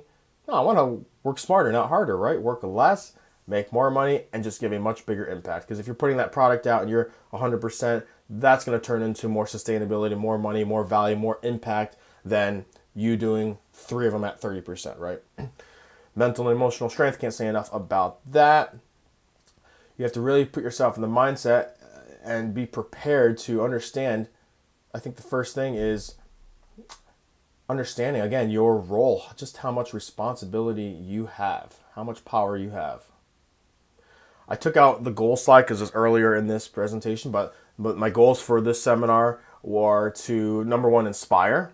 So you didn't feel the way I felt when I made that big mistake, but also to really drive through that we have so much more power than many people realize, and I've said that like 5 times now already. So certainly, and then of course the cliche goals of we want to make you more money and bring you more joy, more gratitude, etc. So preparation, know your stuff. That goes without being said. Now, how you get to know your stuff, I left that kind of open-ended because there's a lot of different methods and people use, whether it's this program, Google Sheets, this many Zoom calls, this face-to-face. You do what you feel comfortable with that works for you. But yes, there are many ways to do this well, many ways to do it poorly too. But make sure that you have everything prepared, that you know ahead of time, much in advance. That mistake I made was I was overconfident. My ego was in the way. I hadn't prepped for the wedding like I should. I looked at the introduction stuff right before I did that. And again, my heart wasn't in it. My mindset of being prepared and understanding, okay, how do I set myself up for success? Great stories like Kobe Bryant, one of the greatest basketball players in the world ever. First in the gym, last one to leave. Even when he was a superstar, he didn't change that. He didn't take things for granted and say, well, I'm so good now and I've made it to this point that I don't need to prepare as much and my natural talent will just take over. And same thing with acting classes. Meryl Streep, Robert De Niro, Al Pacino, they continue to have coaches. They continue to get coaching and training and work on that. So being prepared, just because you get more success, it actually should make you prepare even more and not less. Authenticity. I think being comfortable in your own skin is the first step towards being authentic. In my full MEX seminar, I really try to convey the emotion, the vulnerability, and that it's okay to embrace your fears and flaws. You have to do that. You have to be at peace with yourself and have the awareness and confidence and understanding that it's okay to have fears, to have flaws. Be comfortable with it. After I gave my seminar, I had so many people come up to me and say, wow, hey, I made that mistake too, or I made a mistake as well, and thank you so much for sharing that, because so many DJs are filled with egos, filled with the macho-ness of, oh, I'm perfect, I don't make mistakes. It's not the way to do it. And so many people could relate and felt comforted and just really enjoyed that I was open enough on stage publicly. And I'm hoping that will continue a trend where other DJs will be, it's okay to talk about that. You see people posting their awesome transitions, posting their amazing mixes, posting their videos that get 1 million likes. But how often do you see DJs posting the mistakes? Like many things in life, that's where we learn from. And you got to be okay with yourself, be comfortable in your skin, be authentic to understand that. And if you're truly going to make a difference, you're truly going to improve yourself. And if you're someplace where this is very foreign to you and you want to get to the place where you're fully in touch and are able to do things on a much higher level, because if you are authentic with yourself, it allows you to perform not just as a DJ, but pretty much in any industry at an optimal level. So it starts with that for sure. I mentioned Marbecca, why I'm here in this hotel room now, because I just finished a 2-day training course with Marbecca. If you've never done this before, I can't stress enough how valuable taking their seminars are, their workshops. Two of the biggest things that the concepts that it's all about for them is it's all about love. It's not about what you say, but how you say it. Very true. Marbecca was a game changer for me. After I made the mistake in that lesbian wedding, that's when I decided it hurt me so bad. And then the things leading up to that, or the days after, with the father leaving a Google review, a very, very bad one, very detailed, but it was honest in every way. The couple making a Facebook post. That was the turning point in my life where I was so devastated and so hurt. Like many people, it usually hurts more when you let someone else down, when you disappoint them versus when you hurt yourself. And with us as entertainers, that our livelihood depends on satisfying clients and getting people to enjoy what we do and like us, that hurts when we let them down. Marbecca was a huge game changer for me. It really helped, not just in my DJ career, but certainly in an even bigger impact on my personal relationships, friendships, partner, family, even my pets. Kidding, kind of. But what they teach. So if you can get into one of their workshops, I highly, highly recommend it. It's so inspiring. It's so valuable and stuff that you just don't find anywhere else. But bottom line, it's all about love. And those of you that are watching that have taken to Marbecca, you know exactly what I'm talking about. Again, remember, you're more than just a button pusher. I've said it already. Some of you don't even realize how much power and potential you have to make a real impact beyond packing a dance floor. We're talking about people's lives, emotions, their hearts, their families, people that aren't there anymore, people that might be dying soon, bringing families together. The true why as human beings we do almost anything. It's the why. It's for the love of our families. It's for the people we care most about. As the wedding DJ, we are steering the ship essentially for all of these. We are the captain of the vessel that can, like I said, enhance those emotions, make it more memorable. Let's get into some areas of navigating a wedding. 3 main parts I'm going to talk about are the staging and presence, some word selection, and then specific wedding moments. Bill Hermann, if you take his workshops, the event or the entertainment experience, again, highly recommended. Bill is a fantastic wealth of knowledge, and of course, like Mark Farrell and Rebecca, the industry legends, taught many people, and that continues to be spread. One of the big things he talks about is staging, and everything you do with your staging has to be done with intent. Why are you setting up in this spot? Why are you putting the speakers there? Why are you telling the toasters to stand over here? And make sure you do all that. And that starts with the physical stuff, the equipment I just talked about, as well as, well, when you go out and do your intro, why are you being in a certain spot there? Every action we do, like I said, genuinely and passionately with purpose and intent, but also you need to ask yourself, okay, what are the people going to get out of this? And what am I trying to make them feel? And why should they care? And that can be with, again, staging, moving physical things around, and also your performance. Give them a reason to care. If not, if what you're saying is just words and they have no real intent and they're just word filler words because you're an untrained MC and you don't know what else to say, well, then there's some work that needs to be done if you want to reach that point of being a top tier, world class, optimal entertainer and really connect with people. So, intent, staging everything you do. Why are you doing it, and why should people care? Give them a reason. Being visible, physical. I'm a bit firm believer that in order to really connect with people, it's about making eye contact. It's about being able to look each person in the face as you speak.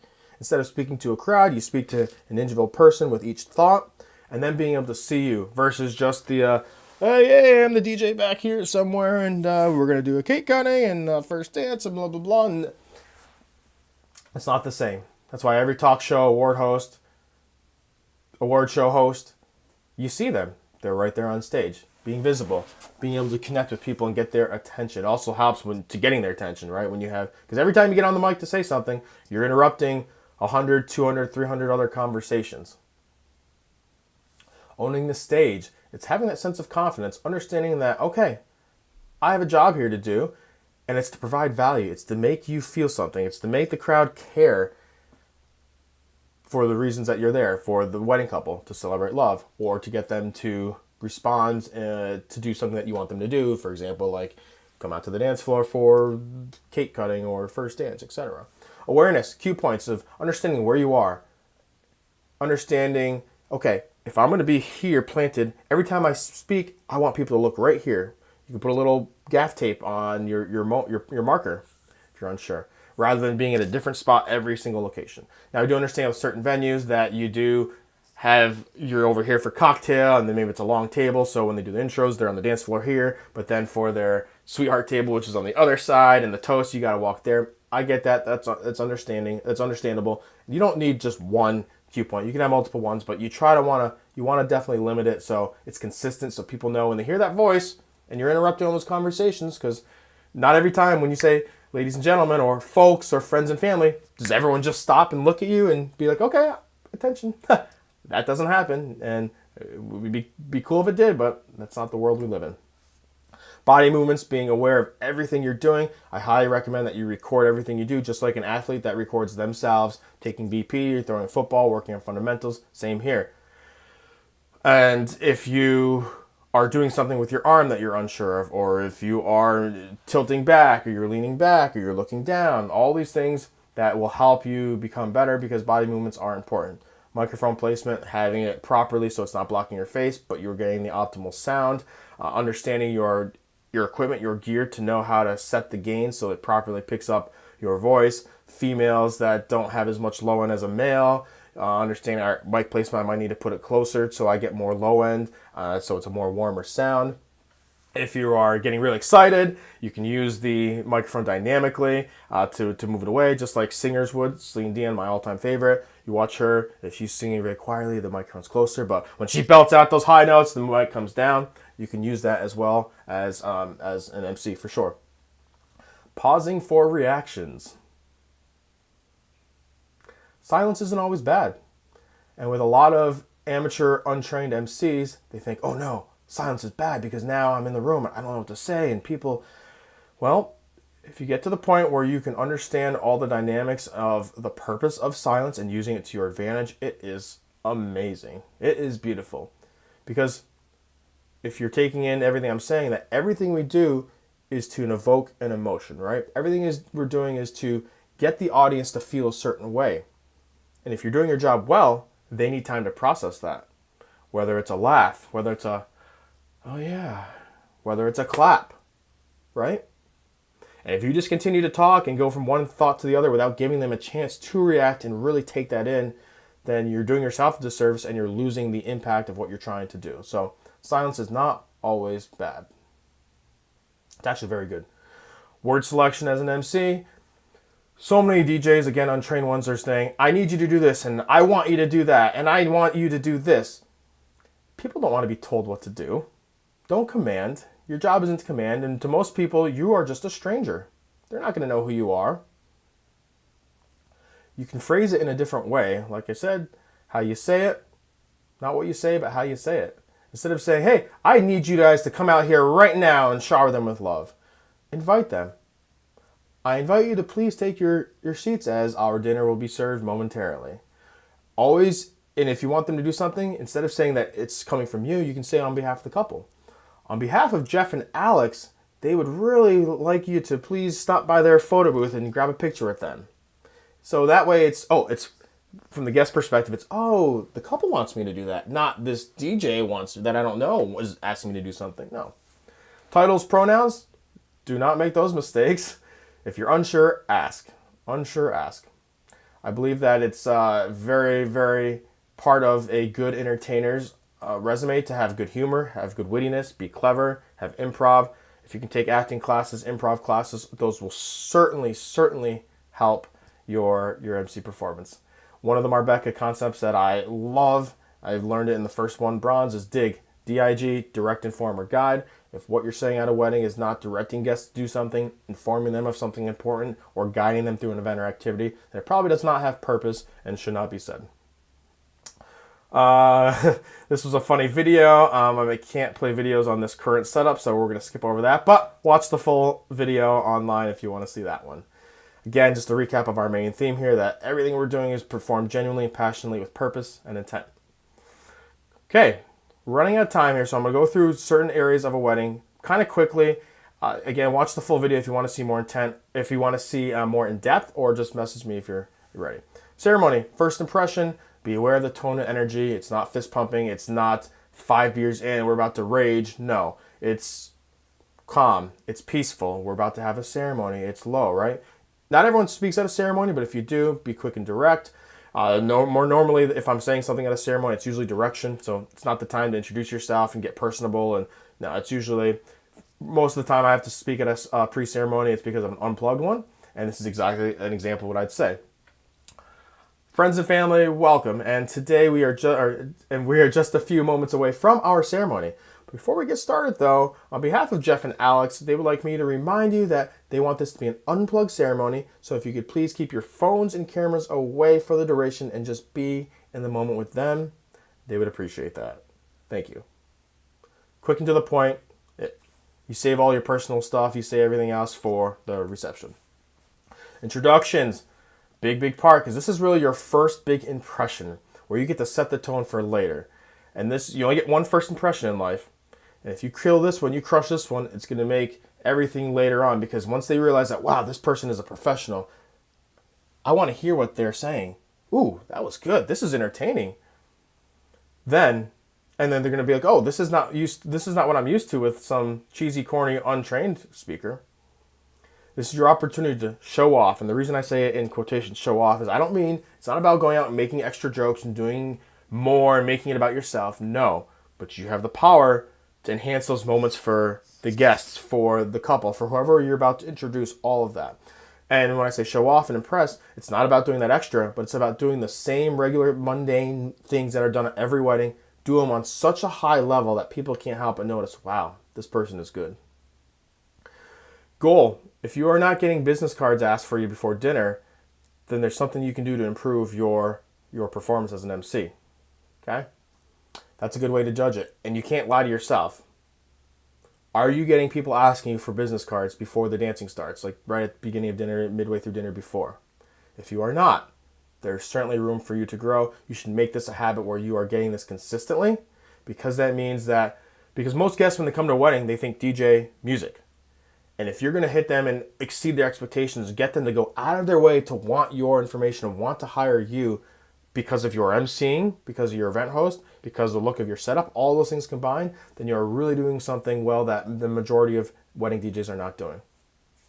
I do believe with introductions, though, it's better to do without music, because that's how you can talk and really connect. If there's music in the background, it distracts and does not allow you to connect on the emotional level like I've been talking about.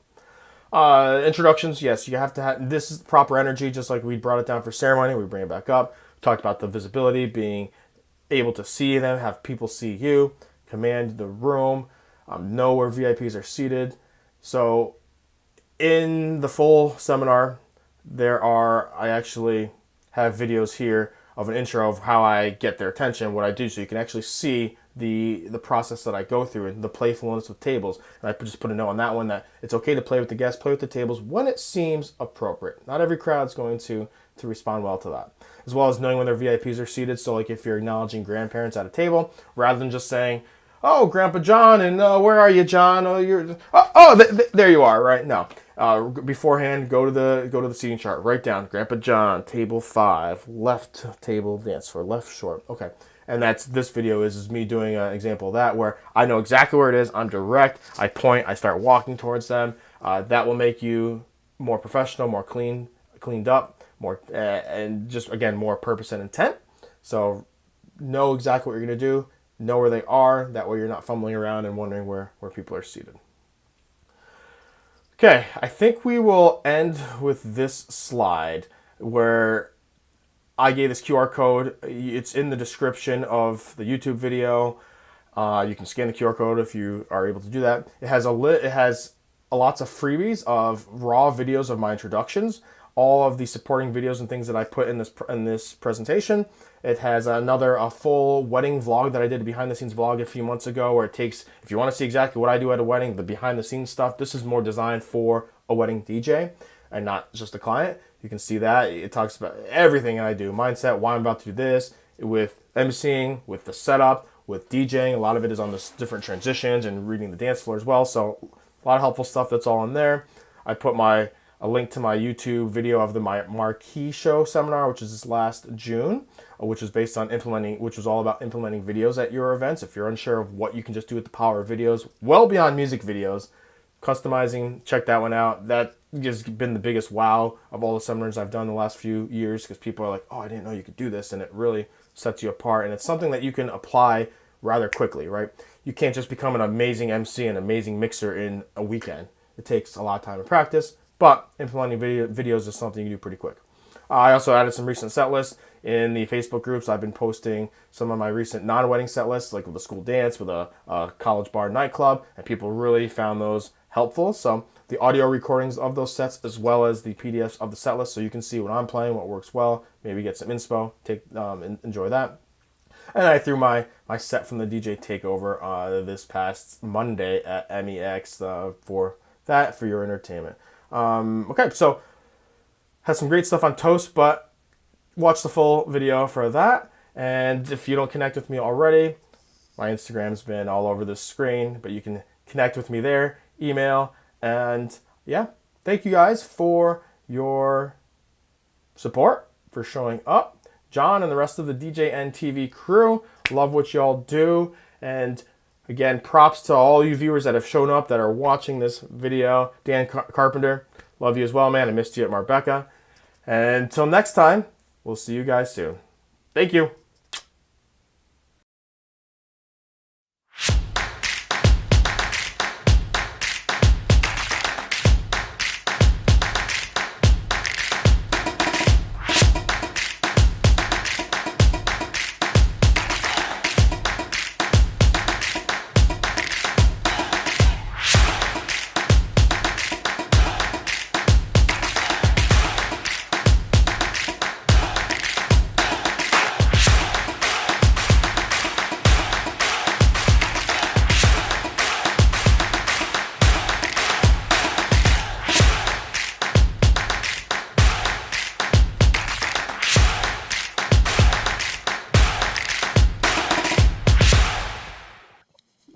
Hey, we're back for the next segment in tonight's DJNTV training night, and we have Mr. Jeremy Brech coming to us from Sioux Falls, South Dakota.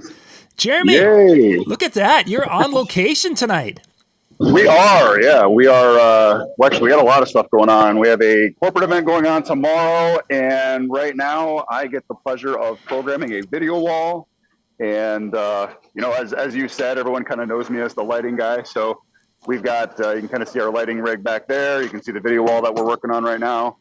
And then we've got front lighting on that side. We got a bunch of other lighting going throughout the room, and it's going to be a fun event. It's going to be a really busy day for you guys tomorrow. We'll get into some performance with lighting a little bit, but let's dig into, because there's a lot everyone assumes or knows you as the lighting guy because of your seminars that you've done that have been very, very popular. But you actually can hold your own as a DJ for your mobile events and such. So give me a little bit of some ideas of what you do to hone your skills to become a better DJ. Sure. You know, truthfully, the biggest thing, I think it really comes down to always being in the moment, always looking at every single thing as an opportunity. I think that's one of the biggest things that I took away from Bill Herman's workshop, the entertainment experience, it's really just looking at everything and asking the question why. But I also love to ask the question of how, and basically how can I make every single moment different and better? Mm-hmm. When a bride and groom, or even a corporate client says, "Hey, can we do this, this, and this?" I love asking them questions and figure out, why are we doing it, and how can we make it better? So again, that's also just being in the moment. And when we're mixing as DJs, we always have a set list, right? We always know what we're going to play. But when you play a song and all of a sudden you see the people on the dance floor doing something, you're always saying, okay, they love this, so I would usually go to this, but I'm going to try this instead. So just, again, being in that moment, I think, is extremely important. And I think it gets overlooked a lot.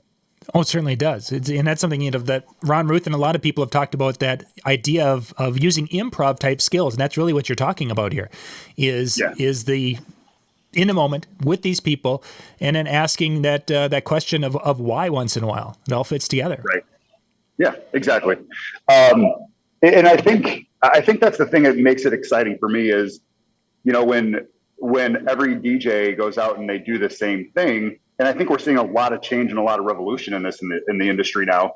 We're not doing the same wedding every single time. Right. And when a client can have different booking options when it comes to some of my employees. They're not all at the same rate as what I am, and I think the clients understand that now. They understand the value of paying that little bit more or a lot of it more and getting an experience that's worth it.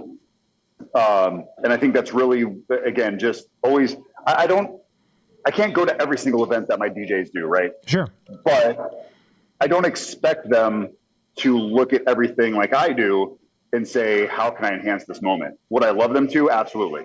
And I think it's, in our trainings that we do monthly, those are some of the things that we work on, like, okay, this happened. How do you fix it? Or how do you improve it? How do you make it better? Whether it's a first dance or whatever it might be.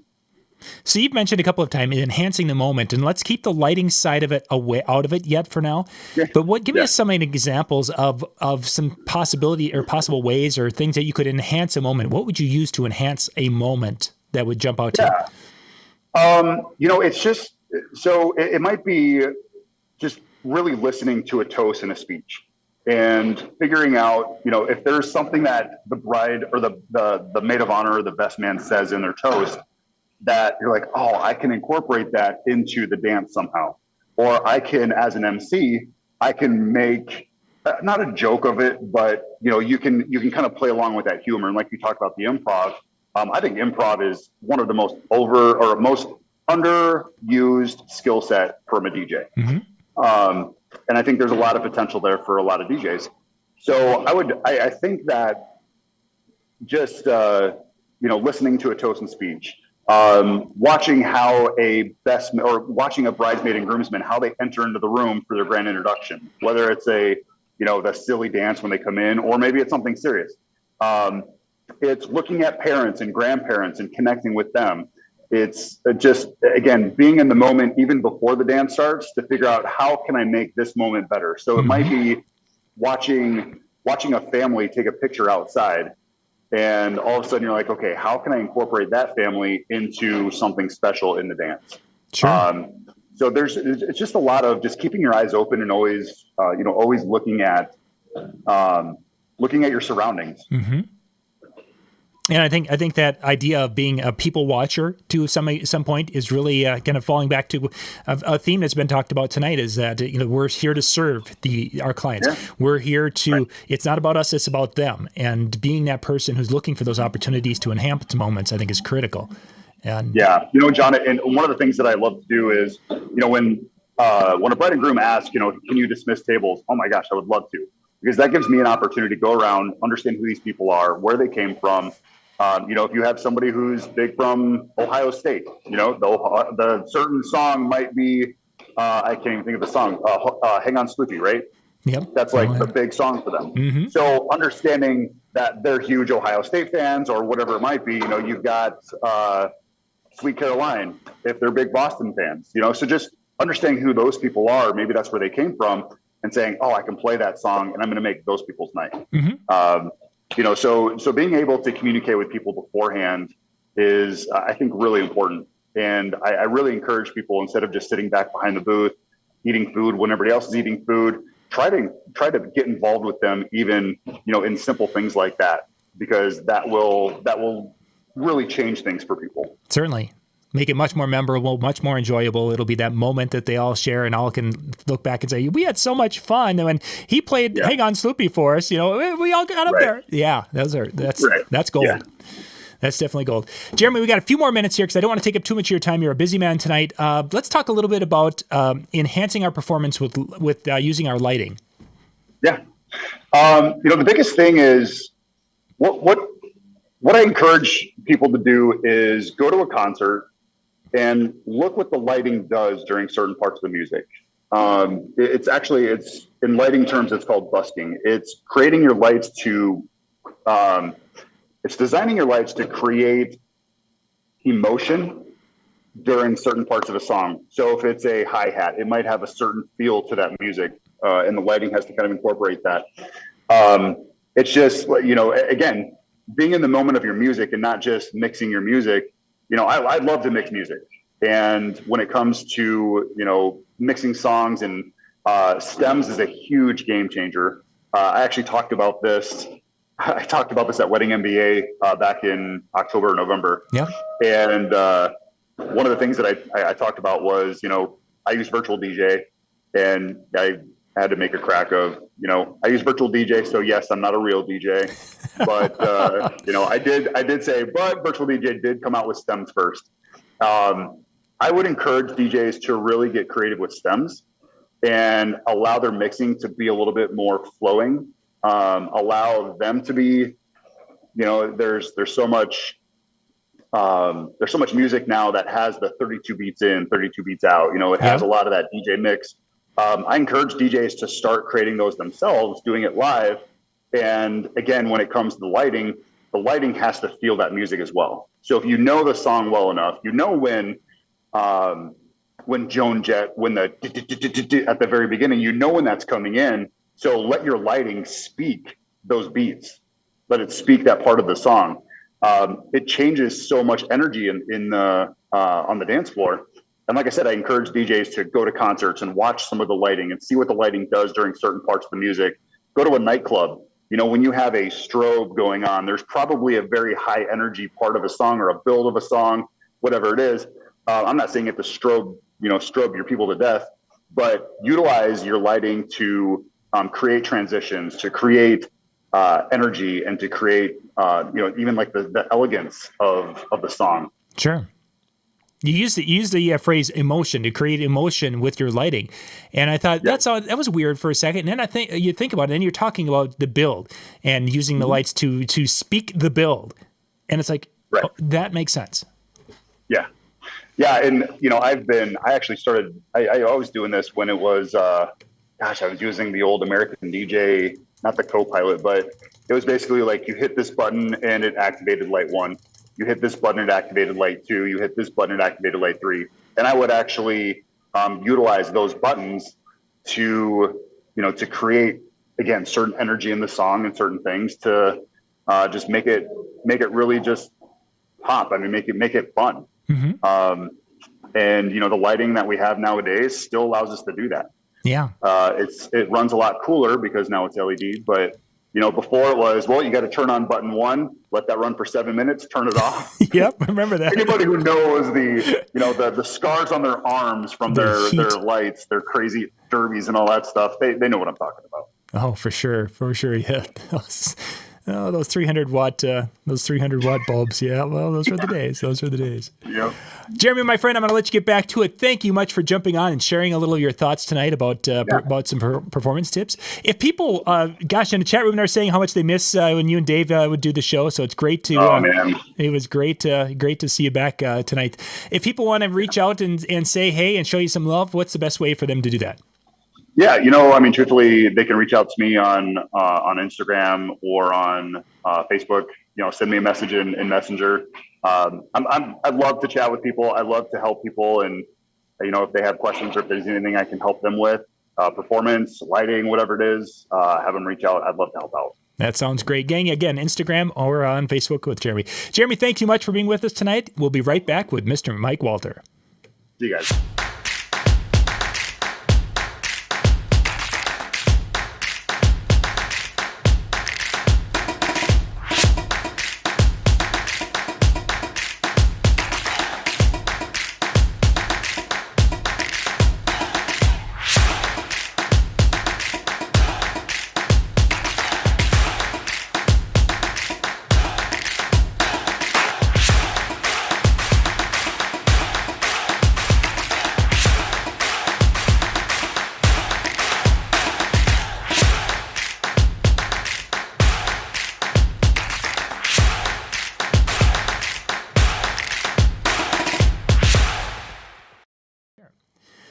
All right, we are back for our next segment tonight. Mike Walter coming to us from the basement studio.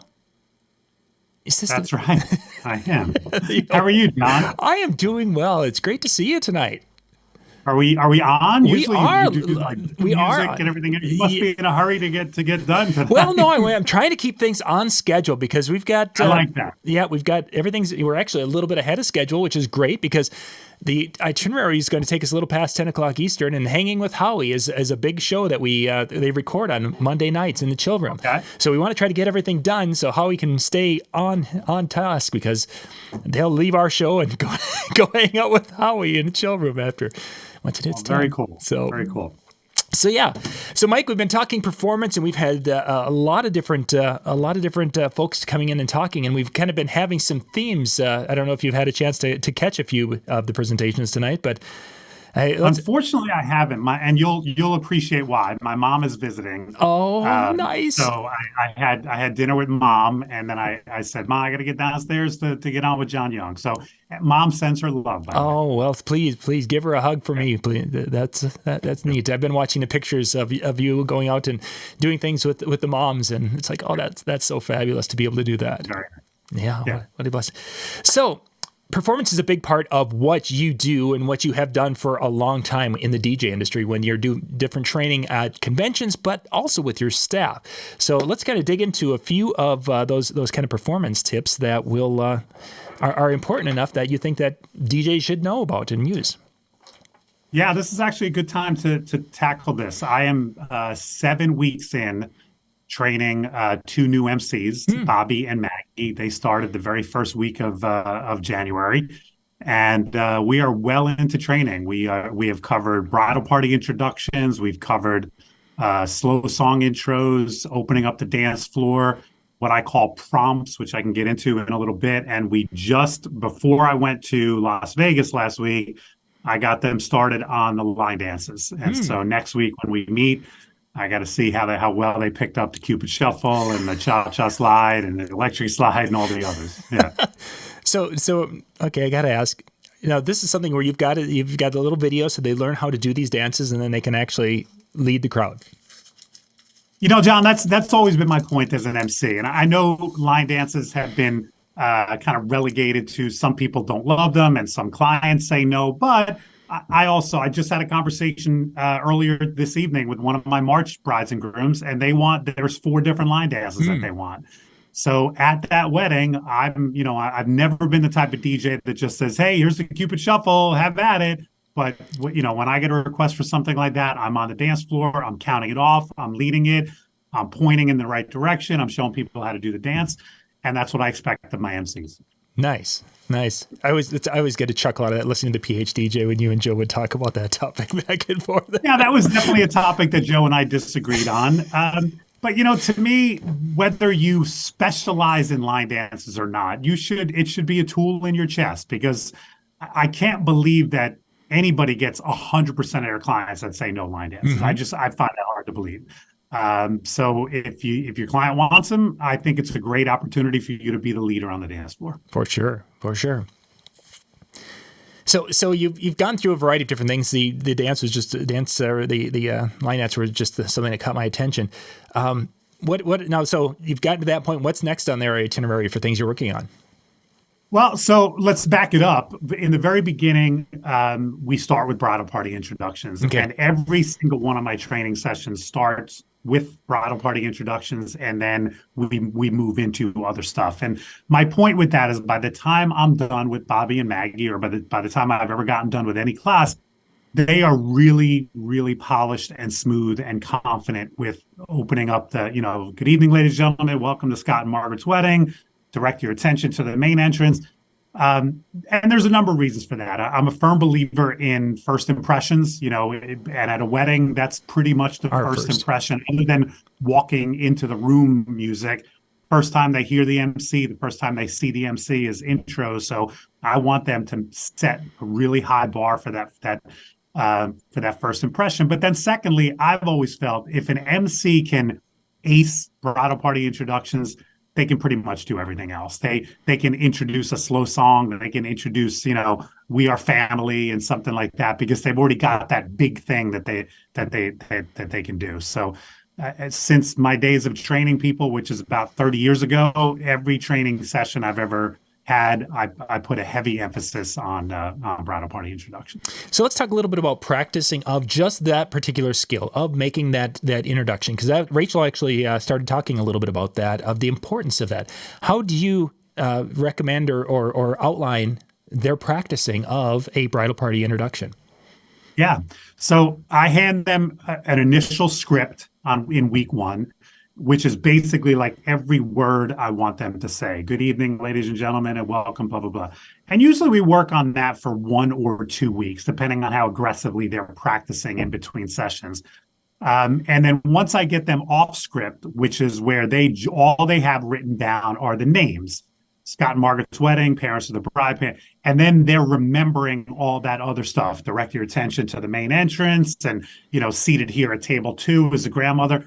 Once they get off script, then I start mixing. Every week is a different bridal party names, because I don't want them to walk out and have Scott and Margaret the only couple they ever introduced. So then I start also introducing different variables, like divorced parents, or I don't know if you've ever seen this, but like sometimes I get the father of the groom is also the best man. Yes. And so he'll walk in with his wife, and then he'll kind of double back and then be reintroduced. So I introduce all of these different variables to my trainees, so that the first time they see that out in the field, they're not going to go, "Oh, we didn't cover this in training." Mm-hmm. The most recent one, I don't know if you've seen this, but we're starting to get asked every once in a while, instead of the couples pairing off, introduce all the bridesmaids all together. Have them come out and then introduce all the groom. Maybe it's just a Jersey thing. I don't know if you're not seeing that. I haven't had that request yet myself. This is the first training session where we've talked about that, and I've had them practice that, because we're starting to see it from time to time. Sure. Yeah. Yeah, it must be a new trend that is just starting its way across. It's probably you'll get it in 2 or 3 years. Yeah, exactly. About the time, then and then there'll be a computer doing it, because they'll just program everything in. It's AI, so off they go. Right. Great. So once they've established and you've gotten through the training program, how, like, for your DJs, how much practice do you recommend for your staff when it comes to their Saturday performances once they become a main talent in the once somebody has a ton of experience under their belt, I don't think that they needed to do a ton of practice. I think in somebody's first year or two, they really need to make sure they're going into every wedding or every event super prepared, go over those intros a bunch of times, look at your playlist, maybe even set yourself up in advance for, hey, maybe I'll play this song into this song. But, the more experience you get, the more you can kind of do that stuff on the fly. And I heard some of the conversation earlier with Jeremy. You can kind of be in the moment and think on the fly. When somebody's brand new at it, I have no problem with them going into a wedding a little bit more prepared and with a game plan. Years and years later, you can just kind of look at a playlist and make it up as you go along, and also respond by what's happening on the dance floor. Sure. Yeah, experience doing it properly is a very valuable thing. Right. And it is. You mentioned introducing slow songs. I find that an interesting thing that you have that as a night or a training topic, that it seems like a standalone type topic for the night. why would slow songs be a unique No, thing that way? it goes back to the first impression thing. We usually open up our dance floor with a slow song into a fast song. Not always. Sometimes if the crowd is like super, super into it, you can drop a fast song and they'll pack. But, especially again, at the beginning with my newer MCs, it's the safest way to do it. It's the easiest way to do it. First course is over, walk out, ladies and gentlemen, we're going to open up our dance floor. Here's a beautiful song by Elvis Presley, Can't Help Falling in Love, or Etta James, At Last, or whatever it is. I want them, again, very early in the night, first impression. I want them to sound polished and confident. This is also where I teach them the very simple concept of posting the vocal, which is where, as an MC, you voice over the instrumental part of the song and you stop speaking as soon as the singer starts singing. It's a concept that most people never thought about until they become an MC. Mm-hmm. And then once you give it a thought, as I tell them, you will never listen to the radio again without hearing the DJ post a vocal. And that should be our goal as an MC. When I play At Last by Etta James, I can voice over the instrumentation of that song and I can stop speaking as soon as she starts singing. And that's my goal with my newer MCs. It was actually kind of funny because of things like Spotify and iHeartRadio, you don't have posting of songs anymore because the songs are playing. If there's a commercial or any kind of a DJ talking, it's like a little pre-recorded thing. So when my kids were listening to some of the things where I was talking about posting, and then we watched actually one of your training videos where you had talked about posting, training your next, I think it was your next great DJ and MC or whichever. And they were like, that's weird. Why is he talking over the music? We never hear that. It's like, they don't do that anymore on the radio. Yeah, I guess not. But I still want my MCs to know how to do it and want them to understand that when you do it and you pull it off perfectly, to me, it just sounds so smooth, and it should sound that way. It should sound effortless. Yeah. Definitely does. Okay, so where are we next on the track? So the next thing then is the first upbeat song coming out of that. Let's assume you pack the dance floor with At Last or whatever song you're playing. So now where do you transition? And we go over a number of different song suggestions, everything from We Are Family to Uptown Funk to Run Around Sue to I Want to Dance with Somebody. I give them a handful of songs. And again, I have them voice over. So you're outroing the slow song, you're introing the fast song, and you're getting the party started. Posting the vocal is good here. Posting the vocal with a prompt. In other words, if you want them to sing along, that's a great one, especially with a song like We Are Family. And their voice should change too. You as an MC, your voice should sound different coming out of a slow song than it will be going into a fast song. So you need to you need to have your voice rise to the occasion, if you will. And that's something we work on. And of course, you mentioned posting again because you're going to be posting that fast song, but slow songs, some slow songs will have lyrics pretty much right to the end. Some will have a nice little instrumental at the end. I would assume that if there's lyrics all the way to the end or near the end, you kind of respect lyrics at the end just as you would at the beginning of a song. Yeah, you should never step on a vocal. I mean, to me, that's critical as an MC. It sounds busy to the listener if somebody's singing and you're talking, no matter what. So, yeah, I mean, if the slow song does have a little instrumentation at the end, you can voice over that.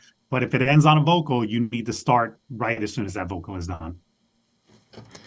So you're teaching. You've got a variety of songs, and they're matching the energy, I think, is kind of what you were talking about. That's a great way to put it. Match the energy of the song. How do you? I mean, you're going to us. Are they matching the energy of the song itself, the lead singer of it, or are they trying to match the tempo? I mean, what are they using as a judge for matching the energy? No, not necessarily matching the tempo, but just as the energy of the song comes in. I'll give you a good example. One of the songs I love opening the dance floor with is September.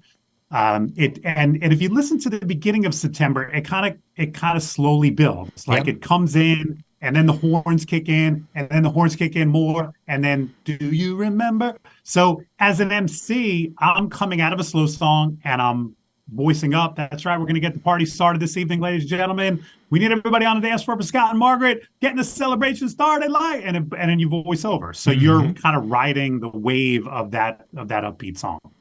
And building to that moment where the lyric kicks in and everyone's hopefully going crazy. Yeah, excellent. Yeah. And something I just did there is another thing I emphasize with my trainees, saying the name of the couple over and over and over again. It's one thing to open a dance floor at a wedding. It's a much different thing to open it for John and Lori. Come on out and join the celebration for John and Lori. Saying the names as often as possible throughout the party. I think it sounds great as an MC. It sounds much better than the generic, we came to party with your bride and groom. Join your bride and groom on the dance floor. Because that to me sounds like you didn't even take the time to learn the couple's name. Yeah. And as I emphasize to everybody nowadays, getting into the habit of saying first names rather than bride and groom, when you do a same-sex wedding, you are much less likely to trip up. If you just automatically say bride and groom, bride and groom, bride and groom, bride and groom, I guarantee at your first same-sex wedding, even though there's 2 guys on the dance floor or 2 women on the dance floor, you will say, we're going to get the party started for your bride and groom. And then you're going to look like an ass and look like you haven't been paying attention. So if you are in the habit of just constantly saying the first names of the couple, you won't make that mistake. So I got a question about that, actually.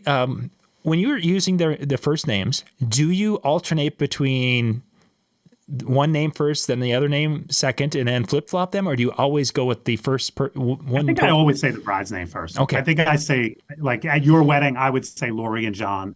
Unless for some reason I was referencing you, I think I just defer to the ladies first rule, and I think I just always say the bride's name first. That's interesting because we were having that discussion the other day, and I was thinking about it. It's like I guess I just alternate, except for the formal introductions, but I've just done that. I didn't know if there's a right or wrong way or what thoughts were on that. I don't think there's the right. To me, the right or wrong way is just make sure you're saying their names. You're saying the right names. It isn't Susie. Are you sure it's not Susie? All right, say the right name. And you know what, John? I do think for some MCs, that's why they shy away. Because they're not 1,000% positive of the couple's name. Yeah. And so they don't screw up. You can't screw up if you say bride and groom, unless, of course, it's a same-sex wedding. But my thing with my DJs is you should know that couple's name. Literally, when you leave your house, on the drive there, when you pull up, you should know the couple's name. When I walk into a banquet facility, my couple's names are here because it happens plenty of times. You walk in and the bride and groom are in the lobby taking pictures. Yeah. And so if you go, oh, hi, oh, shit, what are their names? You know what I mean? But if you're very confident, you go, Lori, John, it's great to see you. You look beautiful. So first name should be top of mind with no question. Yeah, for sure. Okay, so we've gotten to the point now. We've just opened up the dance floor fast. Where do you go next? Yeah. Well, so as far as my training program goes, the next thing I teach my MCs is what I call prompts. And very simply, what that means is anytime you as an MC ask the crowd to do something on the microphone, that's what I call a prompt. The 2 most popular ones are sing along and hand clap. And we use those a lot throughout the night. As a matter of fact, the caution with those is not to overdo them. Because sometimes as a DJ, if you're not paying attention and you're just, here's another song that everybody knows the lyrics to, so I'm going to sing along and sing along and sing along. And that's where the MC can get annoying. So the analogy that I try to get my DJs to think of is seasoning. When you're cooking food, when you're cooking something, you sprinkle a little seasoning in. You don't put every single thing in the spice rack, but you also don't never add it because then it's bland.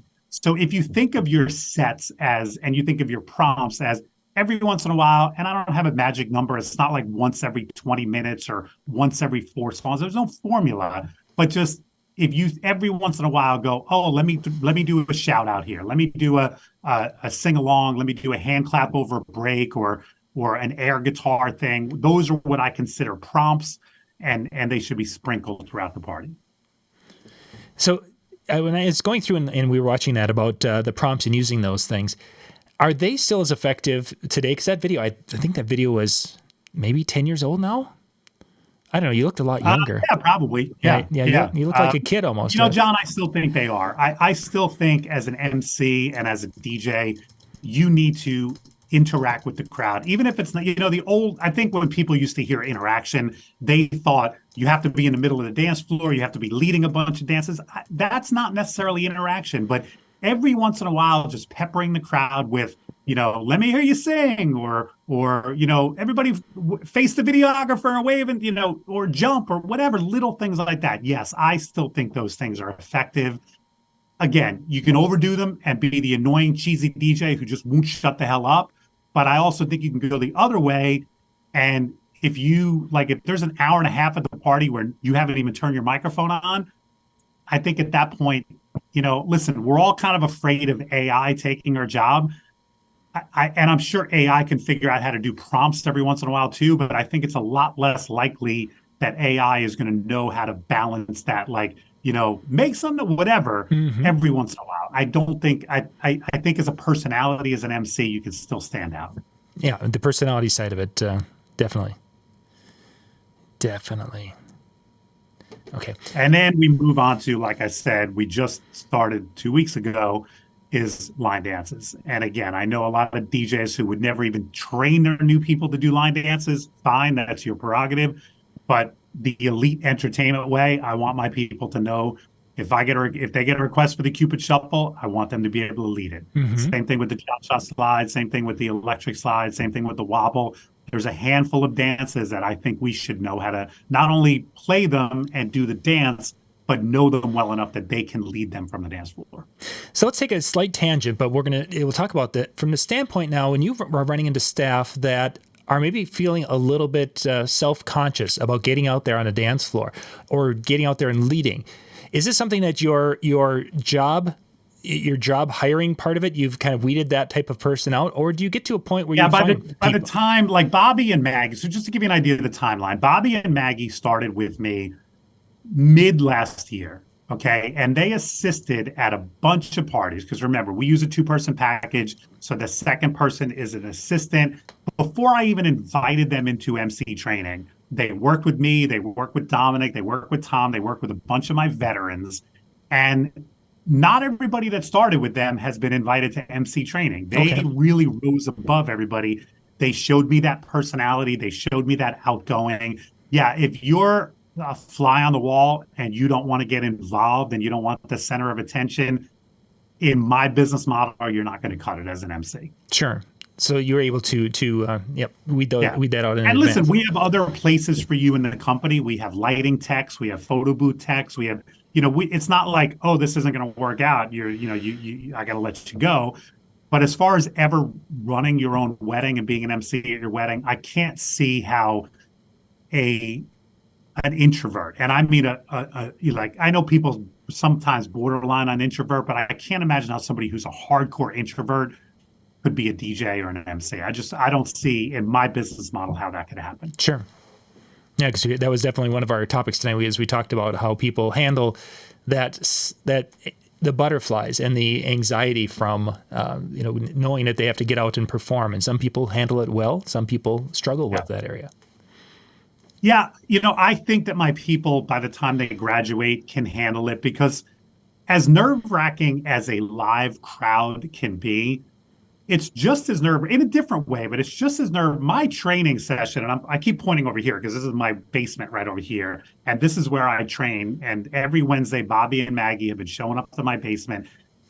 Me and the two of them in my basement. That's pretty nerve-wracking too. When the guy who basically is going to make the decision about whether you graduate is one of the 3 people in the room, and you're doing bridal party introductions in a cold room with no response, I think that's pretty nerve-wracking too. And if you can clear that hurdle, then I think you're going to be able to clear the hurdle of a live audience. Matter of fact, I think a live audience can be easier, because the minute you say, welcome to Scott and Margaret's wedding, and you get this rush of applause, exactly. It just feeds into your adrenaline for the night. Mm-hmm. So I wonder if someone who wasn't in a multi-situation but wanted to practice and experience, in essence, the cold, if you can make it here, you can make it anywhere, the cold of the basement situation. Is that possible that let's just say there's this. Step one, they could hire me to come in and work with them as an MC workshop. There is that. That is available. But yeah, I mean, I guess if you wanted to invite some friends over to your basement and say, "Hey, I'm gonna do some MCing. Please, be my guinea pig audience." I guess that's a good way to do it. Yeah, just trying to think. Is doing video or. There's so many tools available for a person to be able to utilize, and how you can do it and make it the most effective and growth as a growth opportunity. Right. So where do they go next, or where are we? Well, so after I finish the MC portion of training, we are going to get into music history, which again, I'll do a shameless plug. I put a video out 5 or 6 years ago. Called Music History for the Mobile DJ. It's available on video. And it has saved me a number of hours because now when I teach that, I no longer need to teach it. I basically will give Bobby and Maggie, like next week, watch the 40s and 50s video, and then we'll talk about it. The next week, watch the 60s video. Basically, my goal here, John, is that, I'm dealing with mostly younger. Bobby and Maggie are both in their 20s. Sure. So just from life experience, they probably don't know what Motown was. They probably don't know, maybe the early roots of rock and roll. They might not know the disco era. And I want my people to be schooled enough and fluent in music that this is the example I always use. If you sit down with a couple and the couple says, "Hey, our parents love Motown music," you could say, "Sure, I'll play some Motown music." And there's nothing wrong with that answer, but that answer doesn't solidify anything for them. If you go, "Oh my God, that 60s soul music, that R&B from the 60s is so great. We could do some Temptations. We could do some Four Tops, Diana Ross. Absolutely, I can play some Motown." Now the client sits there and goes, "This person knows what they're talking about." Yeah. And that's always been my goal. You don't have to know 1,000 Motown songs, or, you don't have to know the Bee Gees' entire anthology to get through my disco portion. But if I say to you, "Hey, you got a client that likes the Bee Gees," you should be able to go, "Well, I could do Staying Alive," or "You Should Be Dancing." Like that should be top of your mind. Mm-hmm. My client loves Donna Summer. Great. You want to hear hot stuff? You want to hear Bad Girls? Maybe I'll save it to the end of the night and do Last Dance.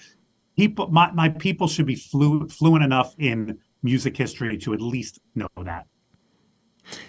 When you mentioned, of course, you go back to the 40s and 50s and that first week in that first video. As I've been talking with my son, and he's been getting more into it, I'm finding, the oldies that you and I grew up with have like fallen off the... at least in many of our playlists. I spend a lot less time on 40s than I did when I first. I mean, think about it. When I first started, when you and I did you go back to the 80s, John? Yeah. DJ. So think about it. Back in the 80s, the World War II generation were your grandparents, your spry, young, 65-year-old grandparent. Mm-hmm. Now, if they're still even alive, they're probably not doing 4 or 5 Lindy's throughout the night. Not a bit. So, I mean, I talk about big band music and I play a few examples. I just want them to understand that music. I want them to listen. I'll give you a sad thing, John. When I teach music history, I also try to teach the history of our country. You'd be surprised how few people know what decade World War II was fought in. Mm. And is that essential to DJing? Probably not. No, but not. I think it's essential to being an American. And I actually have to teach that. When I talk about the 60s, I talk about the civil rights movement, and I talk about because I think these things are important to understand where that music came from. So I'm not only just teaching the music of that era, but I'm filling in some of the historical blanks that I don't know what our school systems are doing nowadays, but it amazes me that, when I say the 60s, who was the very popular president who was assassinated in the early 60s, I get blank stares. And I'm like, really? You don't know the answer to that question? So, I'm also filling in some of the blanks as far as that goes. Okay, so you're going through the music, and you've got the kind of training course that they've gone through. Where do you take them next? Well, the last part then is programming and mixing. And a lot of that they have probably picked up through osmosis from just playing, witnessing from assisting at these events. Right. But we do go through, I try to train them as far as programming goes, build off from one song to the next. And, if you throw a Motown song on and it goes over great, give them another one or two Motown songs, stick with the theme a little bit. If it doesn't, great. You can get out of it and you can make a left-hand turn and go here or go there. Listen, programming is something that there's a million right answers to. What should I play next is the question, basically. And there's a lot of right answers to that question, but there's also some wrong answers. And I want my people to know that when they first go out to their events. Nowadays, the technology helps. If you have your crate set up correctly and your playlist set up correctly, and then you can filter by BPM and all of that stuff kind of helps. But I still want my people to make some logical decisions when it comes to programming. And then mixing, that's the biggest surprise to me over the last kind of decade when I train people. A lot of young people already understand beat mixing, have practiced it at home, have a passion for it. I mean, I've hired plenty of new MCs that I don't even need to show them how to beat mix because they get it. They've practiced. They have a controller and they have a software, and they're way ahead of where, 15, 20 years ago, I had to basically break beat mixing down and kind of show people. For the most part, new people get it now. Mm-hmm. How did teaching of sets of music? You mentioned, of course, if they're Motown, if the one worked, you play multiple, or you do. Sets were a big thing. That we would do sets of music. We do our oldies set, and we'd be transitioning it with different sets of music. Is that still such a big part of the conversation, or because of the way music is so on demand with people's lives now that it's not so much matching genres as it is matching something beat per minute type of thing? Well, listen, BPM is a big part of the decision, but yeah, I want, listen, I do this when I'm out in the field. If I get, if I drop an 80s song and it blows up, well, I'd be an idiot not to play another 80s song. I mean, these people obviously like the genre, they like the era. Now, that doesn't mean I'm going to play 45 minutes of 80s music and overdo it, but, if you play an EDM song and everybody reacts to it, well, then do another EDM song. Mm-hmm. Like, to me, that's kind of logical, but that also goes to knowing your history. If you get a request for Billie Jean and it blows up, well, on the fly, can you think of 3 more 80 songs that fit BPM wise? And I'd like to think that my people would be able to do that. Obviously, you and I could do that now based on our experience, but by the time Bobby and Maggie get out of training, they'll be able to do that. Mm-hmm. Reading the room, is that something that when do you teach that, or is that part of your program? And yeah, I mean, that's a part of the programming. I've always said programming is observation. Every song you play, you need to have your head up. You need to be looking at the crowd. Oh, did they react to this? Are they starting to fizzle out? Are they starting to get bored? Do they need a different BPM? Do they need a different genre? And that just comes from paying attention. And when I see some DJs who are at an event and constantly posting on social media, I'm like, how are you doing this? I don't know. You must have a third eye somewhere, because I'm like, play a song, watch. Play a song, watch. I'm constantly, my assistants crack up because I'm constantly saying, where's the bride? Is she happy? Show me where the bride is. You know what I mean? Like, because I always want to know, is she happy in the room? Yeah, I mean, you have to, that goes to reading the room is important, but before you even read the room, observing the room is critical. One of the things in the training videos, and you've talked about a little bit, is the need to get out from behind the DJ booth. And yet I've seen many pictures of a very happy, bouncy Mike Walter behind the DJ booth. How do you first off know when to be out on the dance floor to do what you need to do? And then how do you keep yourself looking that engaged behind the system? Because sometimes, there's this thing called Serato face that can kick in. Yeah, I don't think I have Serato face, John. I am constantly into the party. I love what I do. I love upbeat, fun, happy party music. For me, it's not a chore whatsoever, plastering a smile on my face and singing along to music and having a good time. It's not a chore. So for me, it just comes natural. As far as how do I know when to get on the dance floor, I'll use the same analogy that I use for prompts. It's seasoning. I don't spend all 4 hours on the dance floor, but I'm also never not out there. I get out there from time to time. One of the things that helps us, we added this question to our planner a couple years ago. On a scale of 1 to 10, how interactive do you want us to be? And like I said, I just met with a couple before we went on. They had 10 and they want 4 line dances. So that's a couple that tells me, okay, they're going to want me on it. So I'm going to spend a lot more time on the dance floor at that wedding than I will at a wedding that says 2 and no line dances. Sure. That's a wedding where I might, other than intros, I might not be. Well, I'll probably be on the dance floor to open up the dance floor with a slow song or something like that. But other than that, I'm not going to break the fourth wall and get on the dance floor at that kind of wedding. But at the couple that I just chatted with before we went on, I'll be out there a lot. That's an interesting to have that in the questionnaire. That's a good idea. Yeah. Mike, we got a couple of minutes left, and we're going to be needing to wrap up. What kind of final thoughts, or where do you have first to go? So if we're talking about training new people, here's one of the things that I implemented probably about 20 years ago, and it's critical. Not yet for Bobby and Maggie, but very soon they will start getting on the microphone at our events. So in other words, like when Maggie works with me, I'll say, hey, Maggie, why don't you open up the dance floor with a slow song? Or, hey, they want the Cupid Shuffle. Maggie, why don't you lead it instead of me?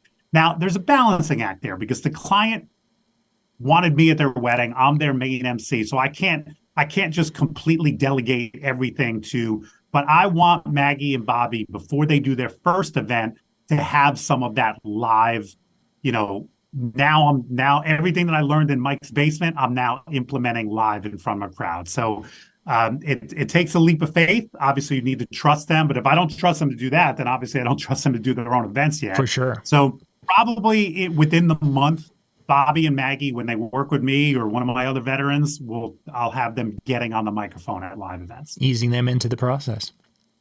Yeah. And also saying, like in the middle of this party, I might say to them, hey, what song would you play next? Mm-hmm. And just to see how their mind is working. And if they give me a song that makes sense, I'll play it. If they give me a song that's like, dude, what are you thinking about? Then but even if it's not the song that I would have played next, if they give me a song that, yeah, you know what, that'll work, I'll play it just so that they can get the confidence of, yeah, I picked this next song and look, it blew up. So I think if you are training, especially newer people, at some point you need to start letting them take over a little bit at your events. Yeah. Definitely good advice for those who are going to be working with newer talent and bringing it on staff. Yeah. Mike, I think our time is up, my friend.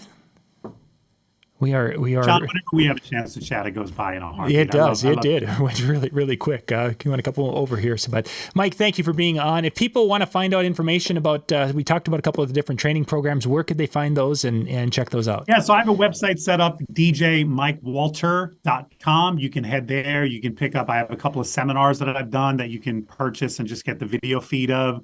I've got a video called The Keys to a Successful DJ and MC Performance. You can pick all that stuff up at DJMikeWalter.com. Excellent. Excellent. You guys can go check that out. And we'll be back in just a couple of minutes with Digital Dave Landers.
What is up, everyone? It is DJ Digital Dave. I am pre-recording this for you. I actually have a commitment tonight, but hope you enjoy what I have to say.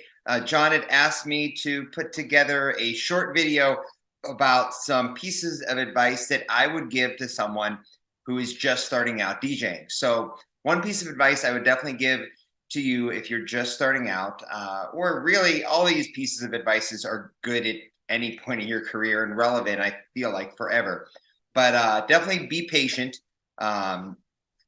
Sometimes things don't come immediately. Sometimes big successes don't come immediately. But if you work hard and work hard and work hard, things will come. I mean, I'm the DJ for the Pittsburgh Steelers, University of Pittsburgh basketball and football.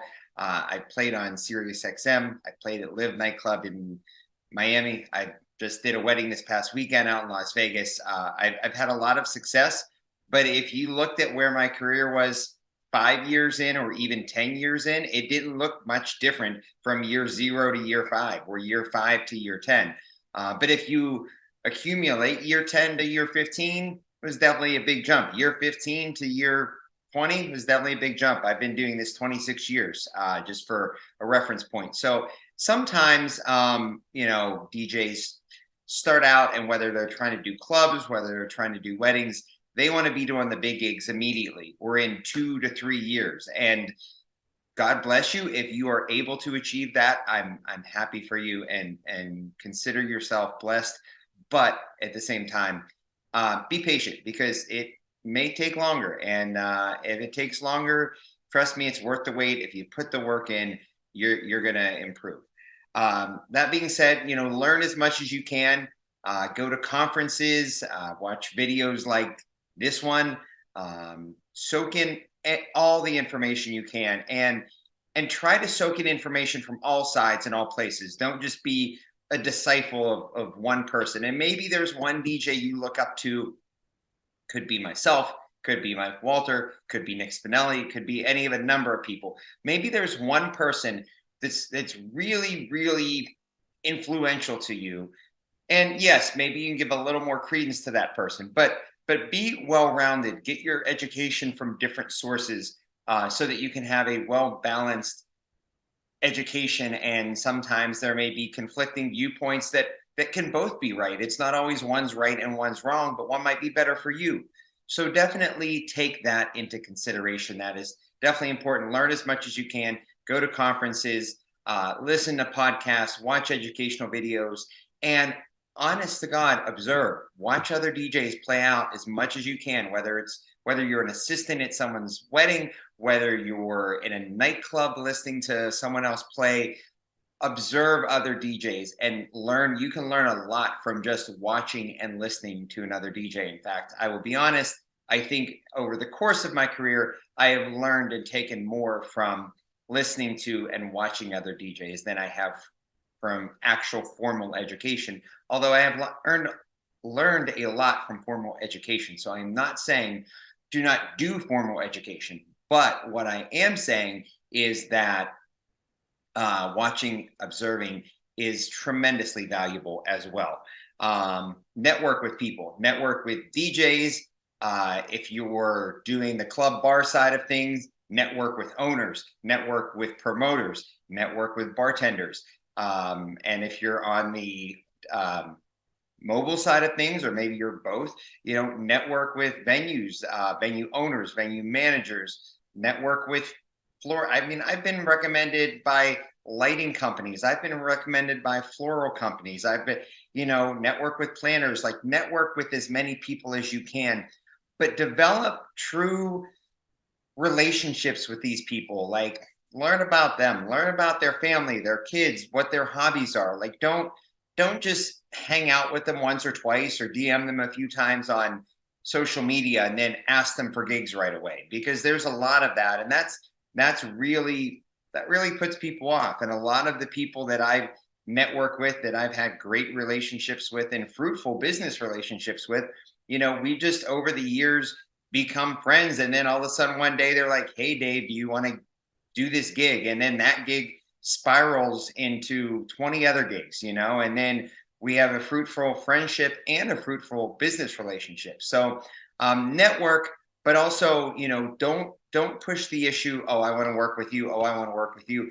trust me, if you're talking to a venue promoter, if you're talking to a venue manager, if you are talking to a wedding planner, most of them, if not all of them, know that you want to work with them. You don't have to really express that part, but just show that a genuine interest in them, and make sure that they see if you make a new DJ mix. Send them the DJ mix. You don't have to say, "Hey, I want to work for you." Just, "Hey, listen to this." Maybe they listen to it. Maybe they enjoy it.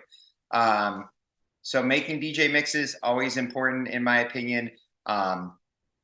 Putting them up on my go-to is Mixcloud, but putting them up wherever you want to put DJ mixes up so that you can demonstrate your talents, demonstrate your musical selection ability and your taste, and let people see and hear, more importantly, the type of DJ you are and the type of vibe they can bring to your wedding, or you can bring to their wedding, or you can bring to their bar or nightclub. If someone's hiring a bakery, they can taste the cake beforehand. If someone's hiring a photographer, they can see their pictures online beforehand. So why not put yourself in a position where they can sample your DJ style beforehand? So I think mixes are tremendously important, whether you're trying to get work in the private industry or in nightclubs and bars. I think having mixes out there is extremely important, which brings me to my final point. The most important thing about what we do, what I've been banging, the drum I have been banging for years educationally, is music, is be about the music. So many people talk so often about equipment, new equipment, this gear, this controller, those speakers, so that microphone, whatever. And that's all great. And I am very much into equipment. I'm very picky about my equipment, but that is all secondary because that's a method as to how I deliver my music. And trust me when I tell you,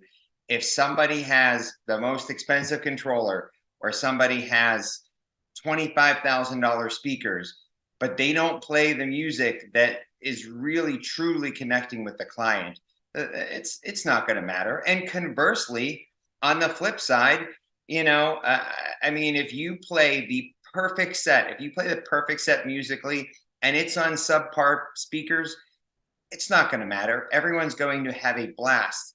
Everybody's going to have the greatest time ever. Now, granted, the ideal eventually, once you can afford it, is to have the best equipment you can and be playing the best musical set you can. But the very first thing, the most important thing to always be concerned about, whether you're 5 months in, 5 years in, or 20 years in, is music. That is the core of what we do. It is important to have a unique sound. It is important to not sound like every other DJ. If you go on a site like DJ Intelligence, they'll have the top 200 most requested wedding songs. And I always say it's not a bad thing to play songs from that list at a wedding. It is a bad thing to only play songs from that list at a wedding. It's not a bad thing to, only play songs from whatever, the Billboard Hot 100, or not a bad thing to play songs from the Billboard Hot 100 at a bar or nightclub. But it's a bad thing to only play songs from there at a bar or nightclub. Because if you're doing what the DJ down the street is doing, you're never going to differentiate yourself. And then that leads to people price shopping, bars paying lower prices, wedding clients wanting to get the cheapest DJ. Because if you're doing over here what this other DJ is doing over here and they're $200 cheaper, of course they're going to go for the $200 cheaper DJ or the $500 cheaper DJ. But if you're doing something over here that no other DJ is doing and they like your style, there's not a cheaper option available because you're making yourself unique. And that is very important. And it can be however you want. You might slant your music a little more toward indie, or you might slant your music a little more toward hip hop. You might slant your music a little more toward house or EDM, whatever flair it is that you have that you add to your sets that just make them a little bit different than the next DJ. That is extremely important.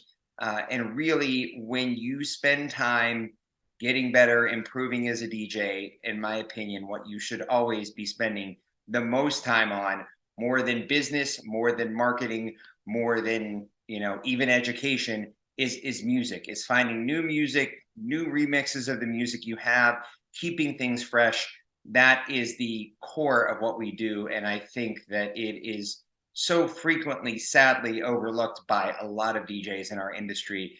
And basing my career on music and being as knowledgeable about current music and music that came out even before I started DJing as possible, in my opinion, has been the biggest, most important factor and core of my success. So have a great night of education with everyone else that is going to be on the show. There are some great names out there that are speaking tonight. So enjoy the education. Again, my name is DJ Digital Dave. You can check me out on Instagram at DJ Digital Dave 1. That is at DJ Digital Dave 1. I also have some educational products on a Selfie page that is linked to my Instagram. So I do one-on-one consultations. I sell track list suggestions of songs from different genres or for different types of events. So if you want to check those out, those are linked to my Instagram page. Please feel free to check those out as well. Also mixes on mixcloud.com/DJ Digital Dave if you want to check out and listen to my mixes. Thank you, everyone. Have a great rest of your night. Peace. And that was Digital Dave kind of going through and making some really kind of a cool point. I like that. If it's not bad to play from those lists, but it's not cool to exclusively play from those. That was good information there. For our final segment tonight, we've got Bill Hermann with the Entertainment Experience. You get to see his videos on Monday mornings. They get released on DJNTV, and he brings his insight to you every day with his daily walk. That's right. If you want to have a double dose of Bill Hermann, you get him in the morning on Monday, you get him in the morning, the walk there. Oh, you can't get enough of Bill Hermann. Ladies and gentlemen, we're going to be wrapping up tonight's DJNTV training night with Bill Hermann from the Entertainment Experience. Hi, I'm Bill Hermann with the Entertainment Experience, and today I'm here to give you some ideas about the differences between being a DJ and being an MC or being an announcer. There's a lot of people out there that are DJing and would like to get out from behind the booth, they call it. Someone who's unafraid to use the microphone. And I get a lot of people asking me about this because I have a training company, and I've been rather successful throughout the years as an actor, a voiceover person. I was in radio, I did films and commercials and all kinds of stuff, but I work as a performer. I make a pretty good living in the DJ world and the special event world, but I've kind of taken the idea of Master of Ceremonies and honed it down. And now I teach people with the Entertainment Experience Workshop. There's lots of details on that. If you want to Google it, you can find out about it. But today, I'm going to take some time to talk about 6 different things that you can start to think about when you start thinking about becoming a Master of Ceremonies. You ready? Number 1, there is a difference between an announcer and a Master of Ceremonies.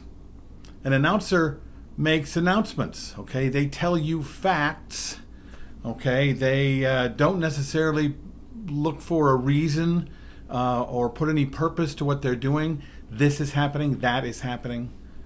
Here is the person. An announcer doesn't have to give much thought to anything more than just speaking clearly into the microphone with some facts. Whereas a Master of Ceremonies at an event is the person that is, well, kind of in charge of the event. That person understands the flow. That person understands the story that's being told. That person understands the purpose behind every announcement, and their goal is to take people through an emotional journey as well as a factual journey throughout the day with what they say, how they say it, when they announce things. There's a lot to it, and a lot of that comes from the actor's playbook. And if you've ever looked at acting, if you've ever given a chance to figure out what acting is, look that up, or maybe take an acting class, and that will help you really a lot. So that's what I would first say, is try to figure out which one you are or which one you really want to be. Today I'm going to be talking about both, but mostly from a Master of Ceremony and an actor's perspective. Okay. Number 2, the this is a big thing for me, and I've heard a lot of DJs talk about it, but hold your mic correctly. And it's not just in the holding, and I'll get into that too, but holding your mic correctly, look it up. You can Google it. But at the very least, you know how there's a little ball on the top of the microphone and how people will grab that ball and cup over the top of the wall and then stick it in your mouth and say the things you want to say. Ladies and gentlemen, thanks for coming. Doesn't that bug you? Guess what? If it bugs you a little bit, it bugs the entire audience a lot. So do yourself a favor, and first of all, don't cup the top of the microphone. Don't stick it right in front of your mouth, and don't yell into it. Okay. To use a microphone correctly, the first thing you need to understand is that the microphone actually pushing through an amplifier actually amplifies your voice. So you do not and should not be yelling into it. You can be the loudest person in the room without yelling into the microphone. And one of the things I know for a fact, and I've heard this from my wife, much less any of the people I've worked with, is they don't like to feel like they're being yelled at. So find a tone that you know will work, and then use that tone. Now, before you use the microphone and use that tool to help amplify your voice, from an actor's perspective, I would go into figuring out how to project your voice. Now, when it comes to projection, it's something an actor learns on the first day he's on a stage, because we're not given microphones in most of the theater we do. We are in the back. If we're in the back of the stage with the inside the theater box, and we need to be heard in the farthest point of wherever the last person in the room is, you need to be able to use your voice in a way that will project through the room, project past all of the other heads and ears in the room, and have the person in the back of the room still hear you without going like this. Projection comes from breathing, and breathing from not from here, but down under your belly, and breathing in through your diaphragm, so that all of the air you can use can push through your push through your vocal cords. Projection is very important, because the more you project your voice, the less work the microphone has to do. The less of the room noise that the microphone grabs, and the less of a chance you're going to feed back, because you have all of your resonance being brought forth into the microphone. Now, holding the microphone correctly has a lot to do with where your sweet spot is on the microphone. And that's not too tough to figure out. You take your mic, you hold it where you need to hold it, and then you move it around. You say la, la, la, la, la, or my name is, and you find that spot where it sounds the roundest, okay? Usually, you can start, what they told me in radio, you can start by taking your hand, putting your chin against your thumb, and putting your microphone here, okay? That's about as far away as you want your microphone, whether it be up or down, okay? At the very least, it should be kind of between that spot, okay? Here, between here and here. Now, if you can't lock your elbow and find that spot, then some people will like rest it on their chin, or maybe have it close enough to their chin that they kind of feel where that is. At least that's not cupping, okay? But that is saying that every time you put it here, it's going to be perfect. It depends on your breathing. It depends on your projection. And once you find the sweet spot of where that is, that round, beautiful spot, because you'll hear, when you do that, once you find it, find out where that is, and then lock your arm and that microphone ball right where it's supposed to be.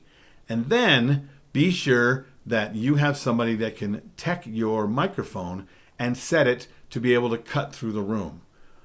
Myself, I've got a baritone, okay?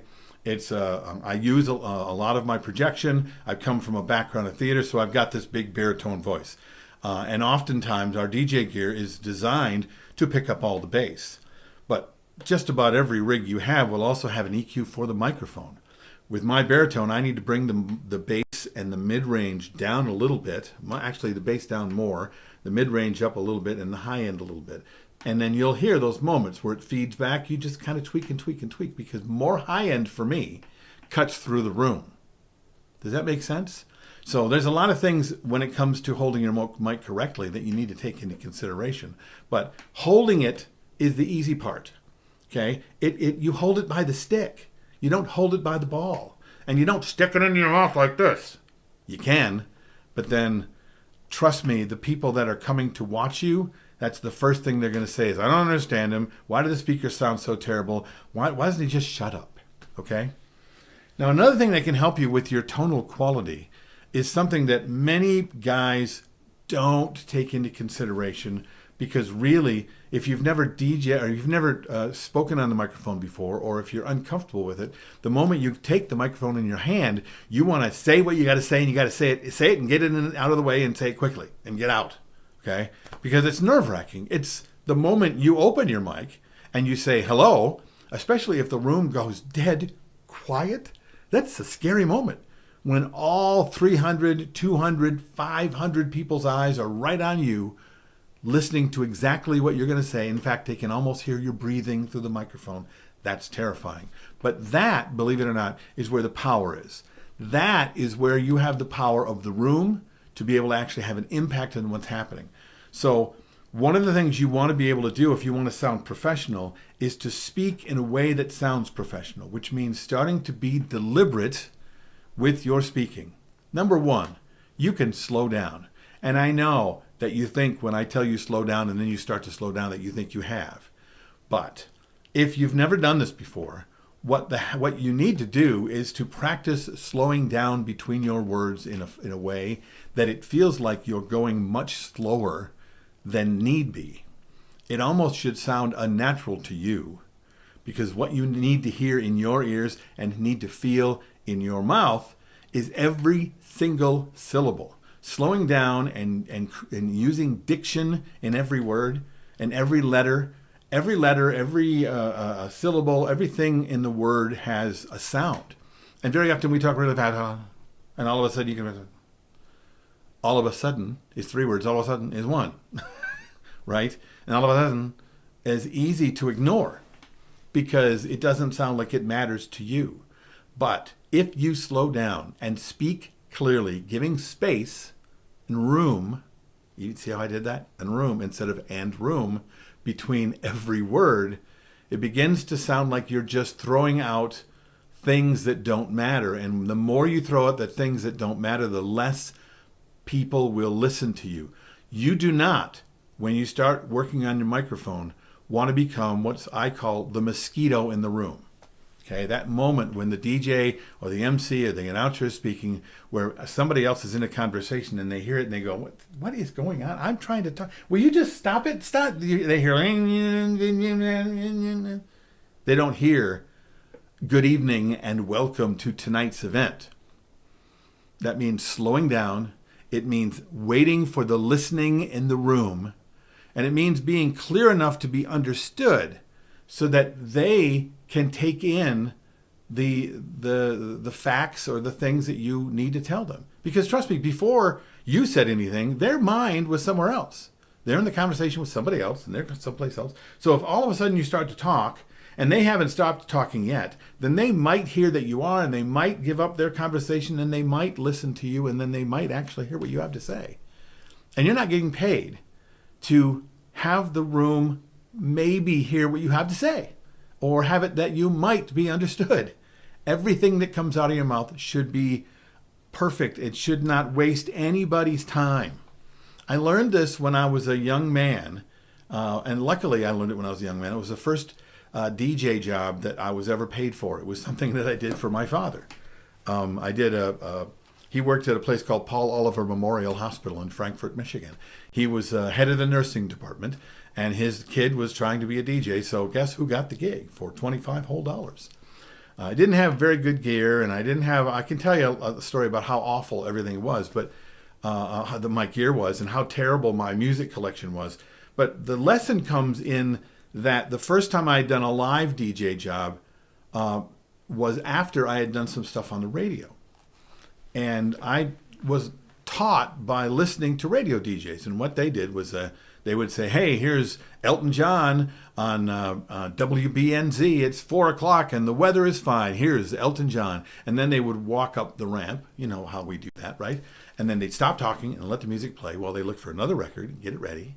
When that record is in, hey, that was Elton John. It's 7 past the hour, and it's a beautiful day here in Frankfort, Michigan, as we play now Chubby Checker and the Twist. That's what radio was, right? That's what DJing was. So that's really what I did, believe it or not, every single solitary record. And I had to do it because I only had one record player. So as I was switching records, I didn't want any dead air. So I would talk over the dead air with whatever was in my head. I was giving weather reports and time checks every 3.5 minutes to a room full of people that are at a holiday party for the nursing staff for Paul Oliver Memorial Hospital. They could have turned on the radio station. That guy at the radio didn't talk as much as I was talking, and I did that for 25, 35, I think almost 40 minutes before my father came up to the stage where I was up doing my thing and screamed at me and said, stop it, just stop talking. I'm like, what? No, you don't understand that. This is how it works. You're not in radio, man. You don't know. This is the job. This is how you do it. He goes, no, it's not. Don't do that. In fact, don't speak at all unless you have something that we need to hear. And that crawled into my brain. First of all, as a young kid, it was I was sad and I was upset and my dad was being mean. But the lesson is held with me for years. Don't waste the time of an audience if you got nothing to say. Because the first time you open the mic and you say something that the whole room goes, yeah, so who cares? The second time you open the mic, they won't quiet down for you. And if they're not quieting down for your announcements, then your announcements are a bother. You are now a mosquito, and even your client will tell you to stop. So do yourself a favor and be sure you slow down, work on your diction, and be sure that you are deliberate about what you want to say and how you want to say it, because if you don't, you'll just become a mosquito. All right. Number 4, when it comes to being a master of ceremonies, you need to know not only what you're going to say, what you're going to do, how you use your gear, but you need to know what's happening in the room. Because you can't walk into a room that has one energy and come into it like you didn't pay attention. It's like walking into a conversation where everyone is all somber and sad, and they're talking about their Uncle Charles who's in the hospital and it's really sad. And you walk in and you know how you just don't read the room and you all of a sudden come right in with a joke and how's it going? And this is really great. They just want to tell you to lead their group, right? You need to be able to read the room. And reading the room means you need to watch the room. You need to listen to the room. You need to mirror what's going on when you speak, especially if you're going to take it from whatever their energy is to the energy that you want. So it's being deliberately purposeful about what you need to do, because part of your job is to make sure you're guiding them through the evening. So there's a feeling throughout the evening. There's a feeling when people arrive. There's a feeling when people are having cocktails. There's a feeling when people are having dinner. There's a feeling where they're having toast. There's a feeling from toast into the dancing, and so forth. And those energies do this. But those energies don't necessarily get there. Our job is to take them there. But if you are not understanding what's going on, if you're not reading the room and feeling what people are feeling, then you're not really connecting. And if you can't connect from the table that you're at with your gear, you need to get out and move through the room. You need to listen. You need to look for the smiles, know where the crazy people are, know where the quiet people are. Start to see in the room where everybody they're all having a shared experience. Even though one table might be annoyed and one table might be drinking and whatever, right? But they are all sharing something that's right around here, even though it's kind of here. You need to know where these things are, and you need to know really where that is, because that is where it's going to give you the power to be able to speak to a room so they hear you in a shared way. Because you can't just tell the people listening to you what's going on. That's easy, maybe, if they're in fact listening to you. But your job every time you speak as the master of ceremonies is to be sure that everyone hears everything you say, and everything you say matters enough for them to pay attention to you, because you're going to give them information necessary for them to move on to the next minute. And you can't just throw yourself into a room like it didn't matter, right? You need to get what's going on. You need to know. If you start off in a somber way because you see the room as somber, you start here, and then you can get excited and take them where you need them to be. If it needs to be way up here and exciting, and go to the dance, everybody. But you can't come into somber and pretend you didn't see it and go, all right, everybody, let's party. Because that guy's annoying. Nobody likes that. You don't like that guy. But because you haven't given a whole lot of thought, well, you haven't really given it a lot of thought. So you didn't really go there. So get some time to think about it. You have to watch what's happening. You need to listen to how people are feeling. You need to mirror their energy to gain their respect and gain some relatability before you can speak and move them to somewhere else. These things are very, very important. And this just takes the time to listen, something that many of us don't have the time to do, or don't do at all, or whatever the reason is. Sometimes it's just because you're nervous. It's like, oh my gosh, I just got to get out there. I need to get out there and do my thing. Hurry, let me just go. Okay. So I don't want to be noticed. I don't want to be heard. I know a lot of guys that when they make their announcements, they just turn on the mic and say it really quick.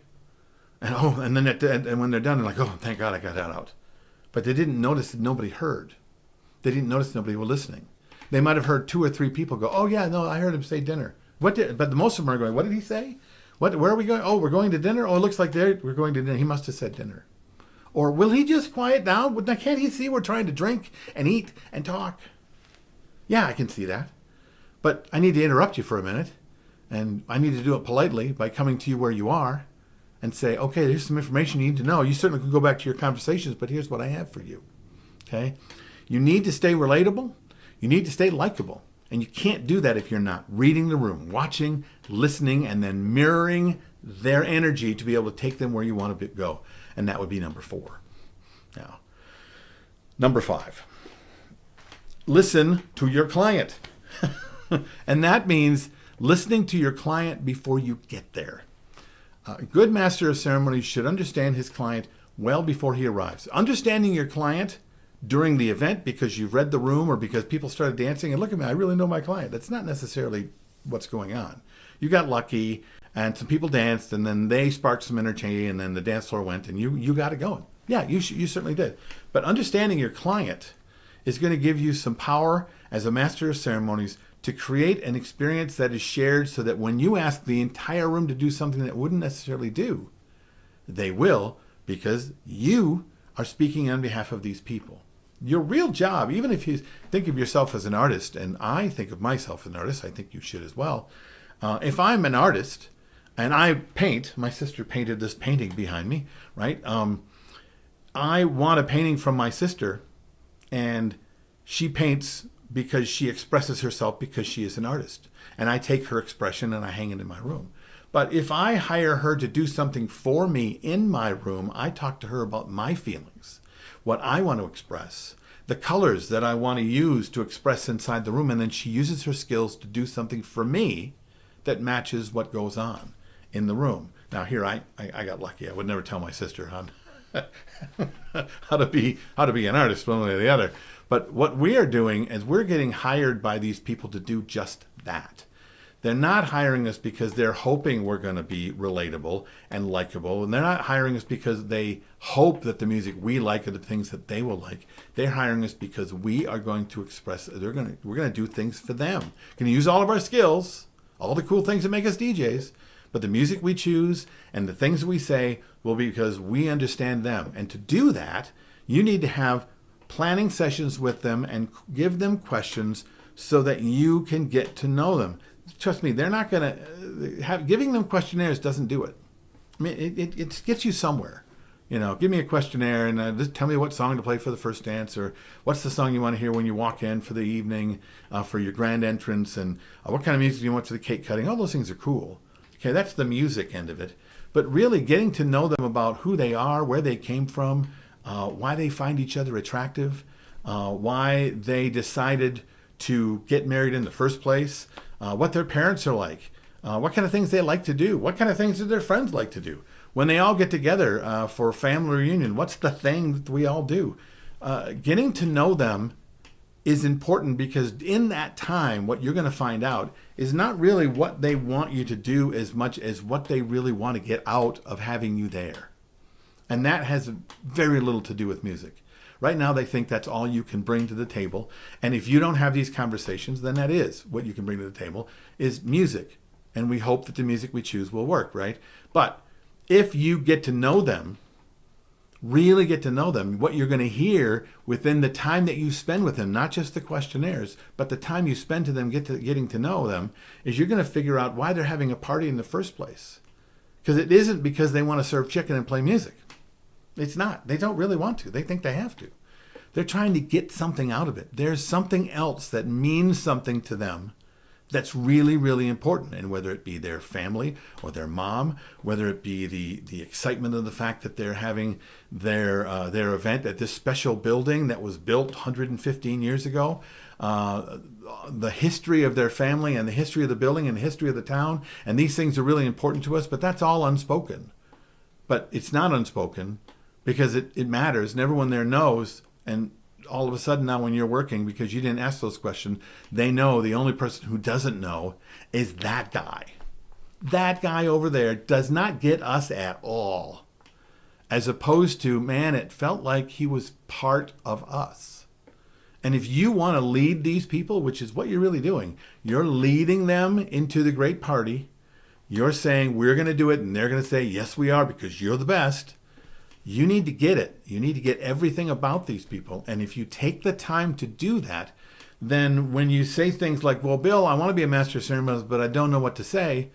I don't know what to say goes away. Because now you know what matters. And now you can use your skills to make sure what needs to happen happens. Because trust me, if you do a birthday party for just a regular person and you show up on the day and you do their job, do their party, and the party's great, right? And it's okay. But if you do one for your mom, what kind of things would you do to make sure that her party was the best party you've ever DJ'd? Well, you'd do anything, right? And you have more to do because you understand your mother and her friends and her family and your family and all these people better than anybody. You know every little nuance. You understand the things that make them click and the things that get them excited and the things that are going to bring them together in this shared evening of fun, because you got that. And now you're going to do whatever it takes. Not that you wouldn't do whatever it takes with the regular client, but you have more to work with your mom. So why wouldn't you do what it takes in time with your client, talking to them and listening to them, just to hear them? You don't have to take notes. You got to get them. Really get them.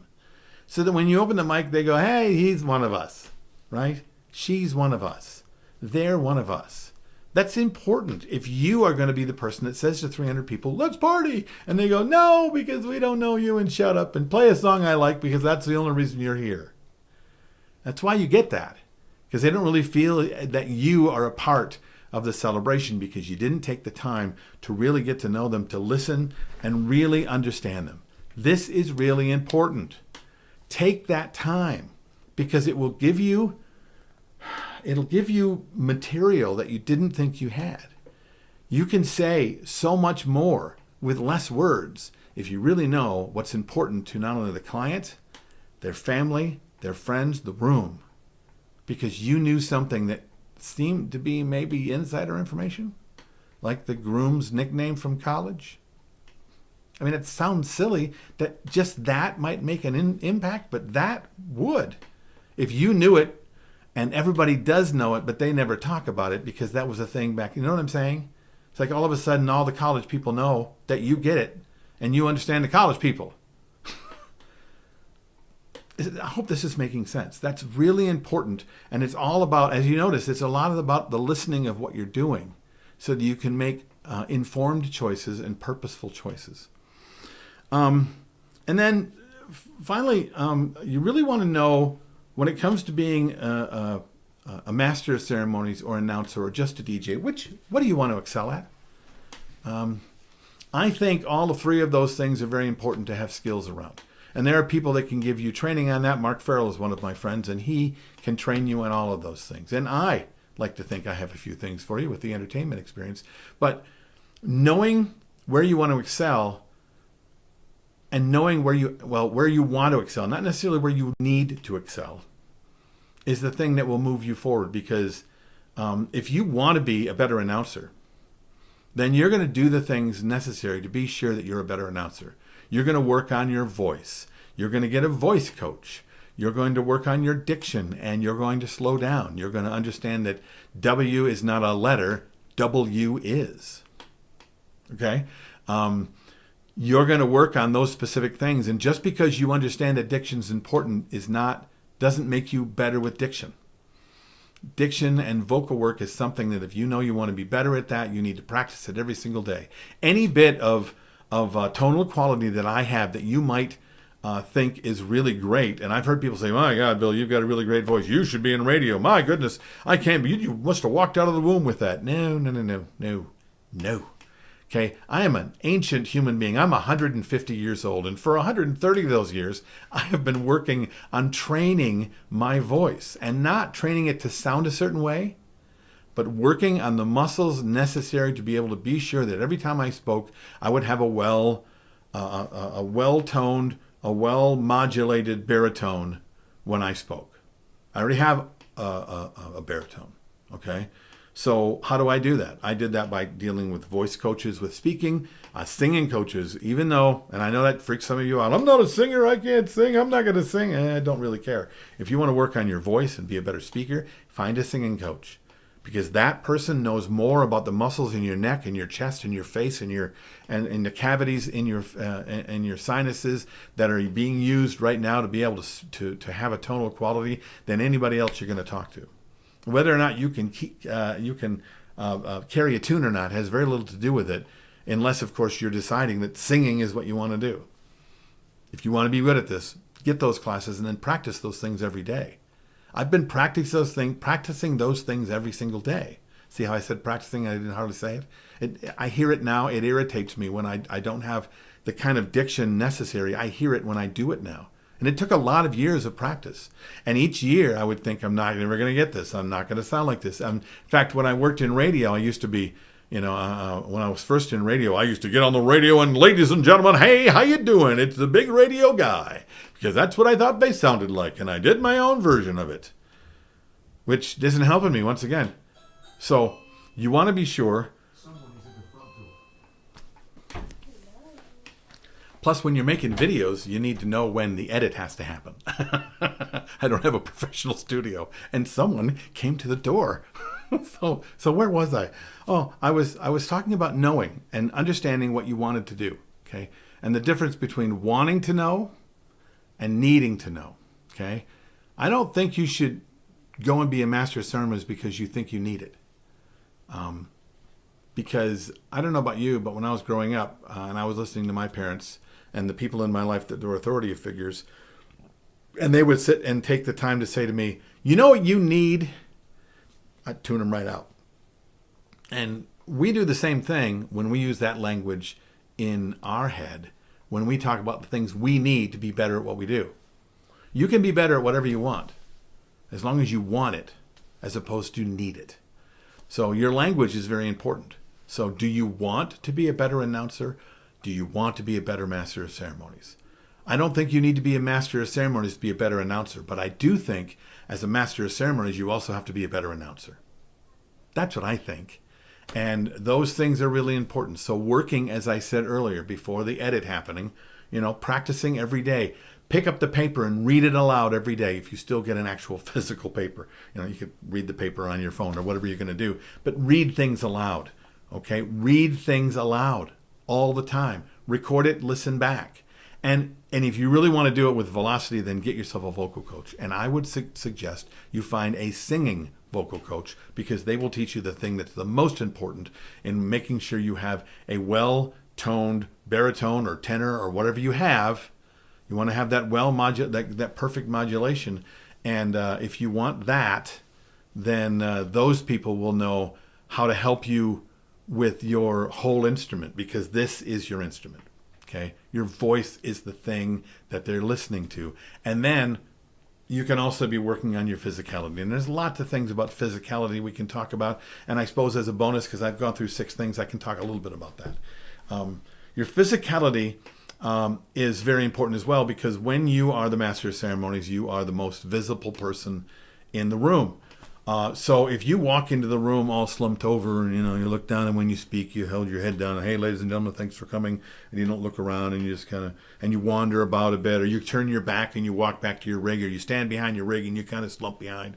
Those things are not helping you, because it takes all the power out of what's going on. First of all, they're looking for a person with the voice, and having presence in the room is a physical thing.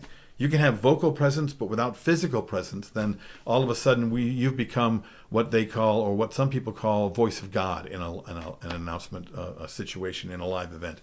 And there's money in that if you do voice of God work. And that's just voiceover work backstage. Ladies and gentlemen, now coming to the stage, here's the president and CEO of General Mills, Big Daddy Johnson. I don't think that's his name, but that's the voice of God. That's a disembodied voice in the room. The Master of Ceremonies is not that. The Master of Ceremonies is physical.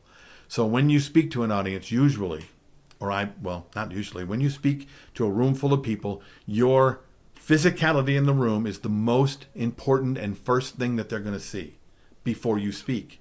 So understanding that you need to find a center spot, or a spot in the room where you're center, that you're staged correctly, that you take your stance and shoulders back and put a big smile on and look into the room, into the eyes and hearts and minds of the room, and that gives you immediate presence.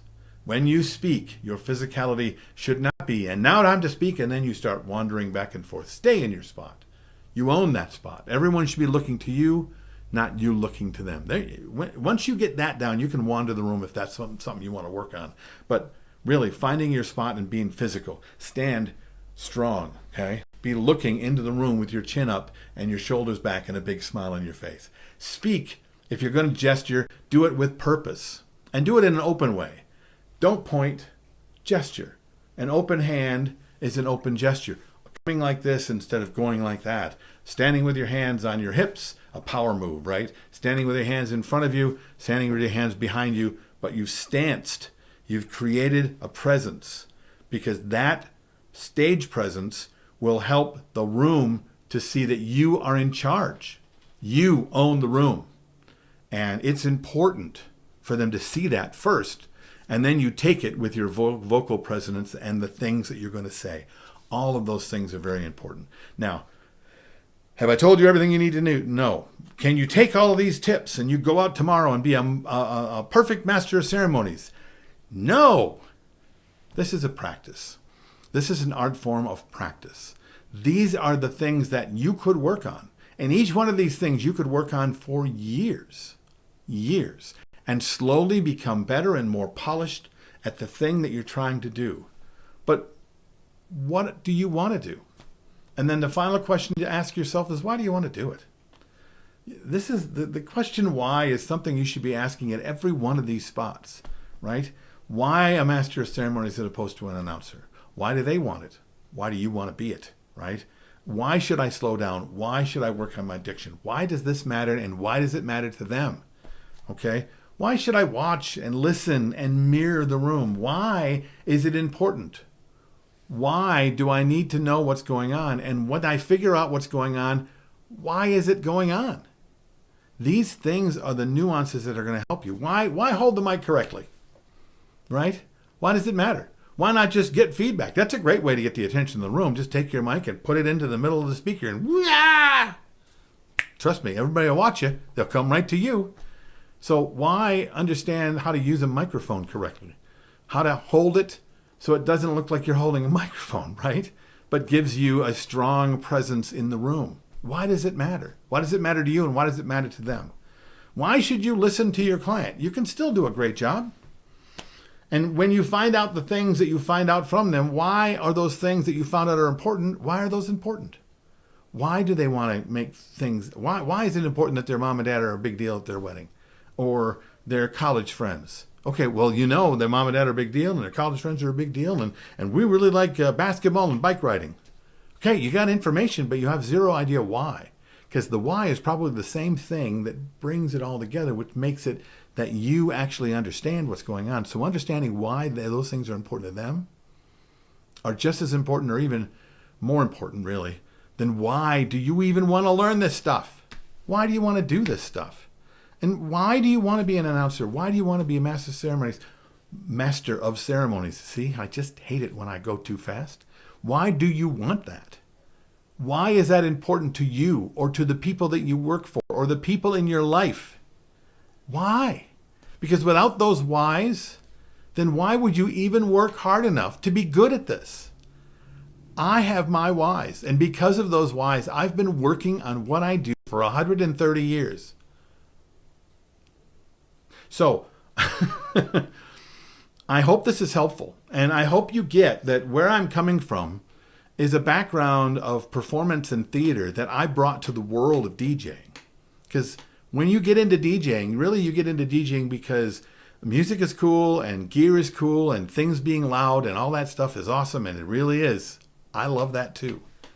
But if you want to start having an impact in a room that people talk about for years, that has nothing to do with the fact that your mix was just so tight, that you were off the hook, that you were super dope with your music and your mix, if they can talk about you like you had an emotional, beautiful, meaningful impact on the day, and it doesn't, meaning and beautiful and all this stuff doesn't necessarily mean because we're going to make him cry.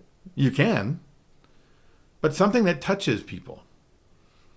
My goal is to touch people, to move people, to inspire people with what I do in the room. And it is not about me, it's about them. So the final tip, if you're DJing and you're DJing because you think it's cool, because you want to be really good at it, because you want to be the best DJ, master, ceremonies announcer, because you want to look like this, or you want to be thought of in your peer group or in your community as the best, those things are great.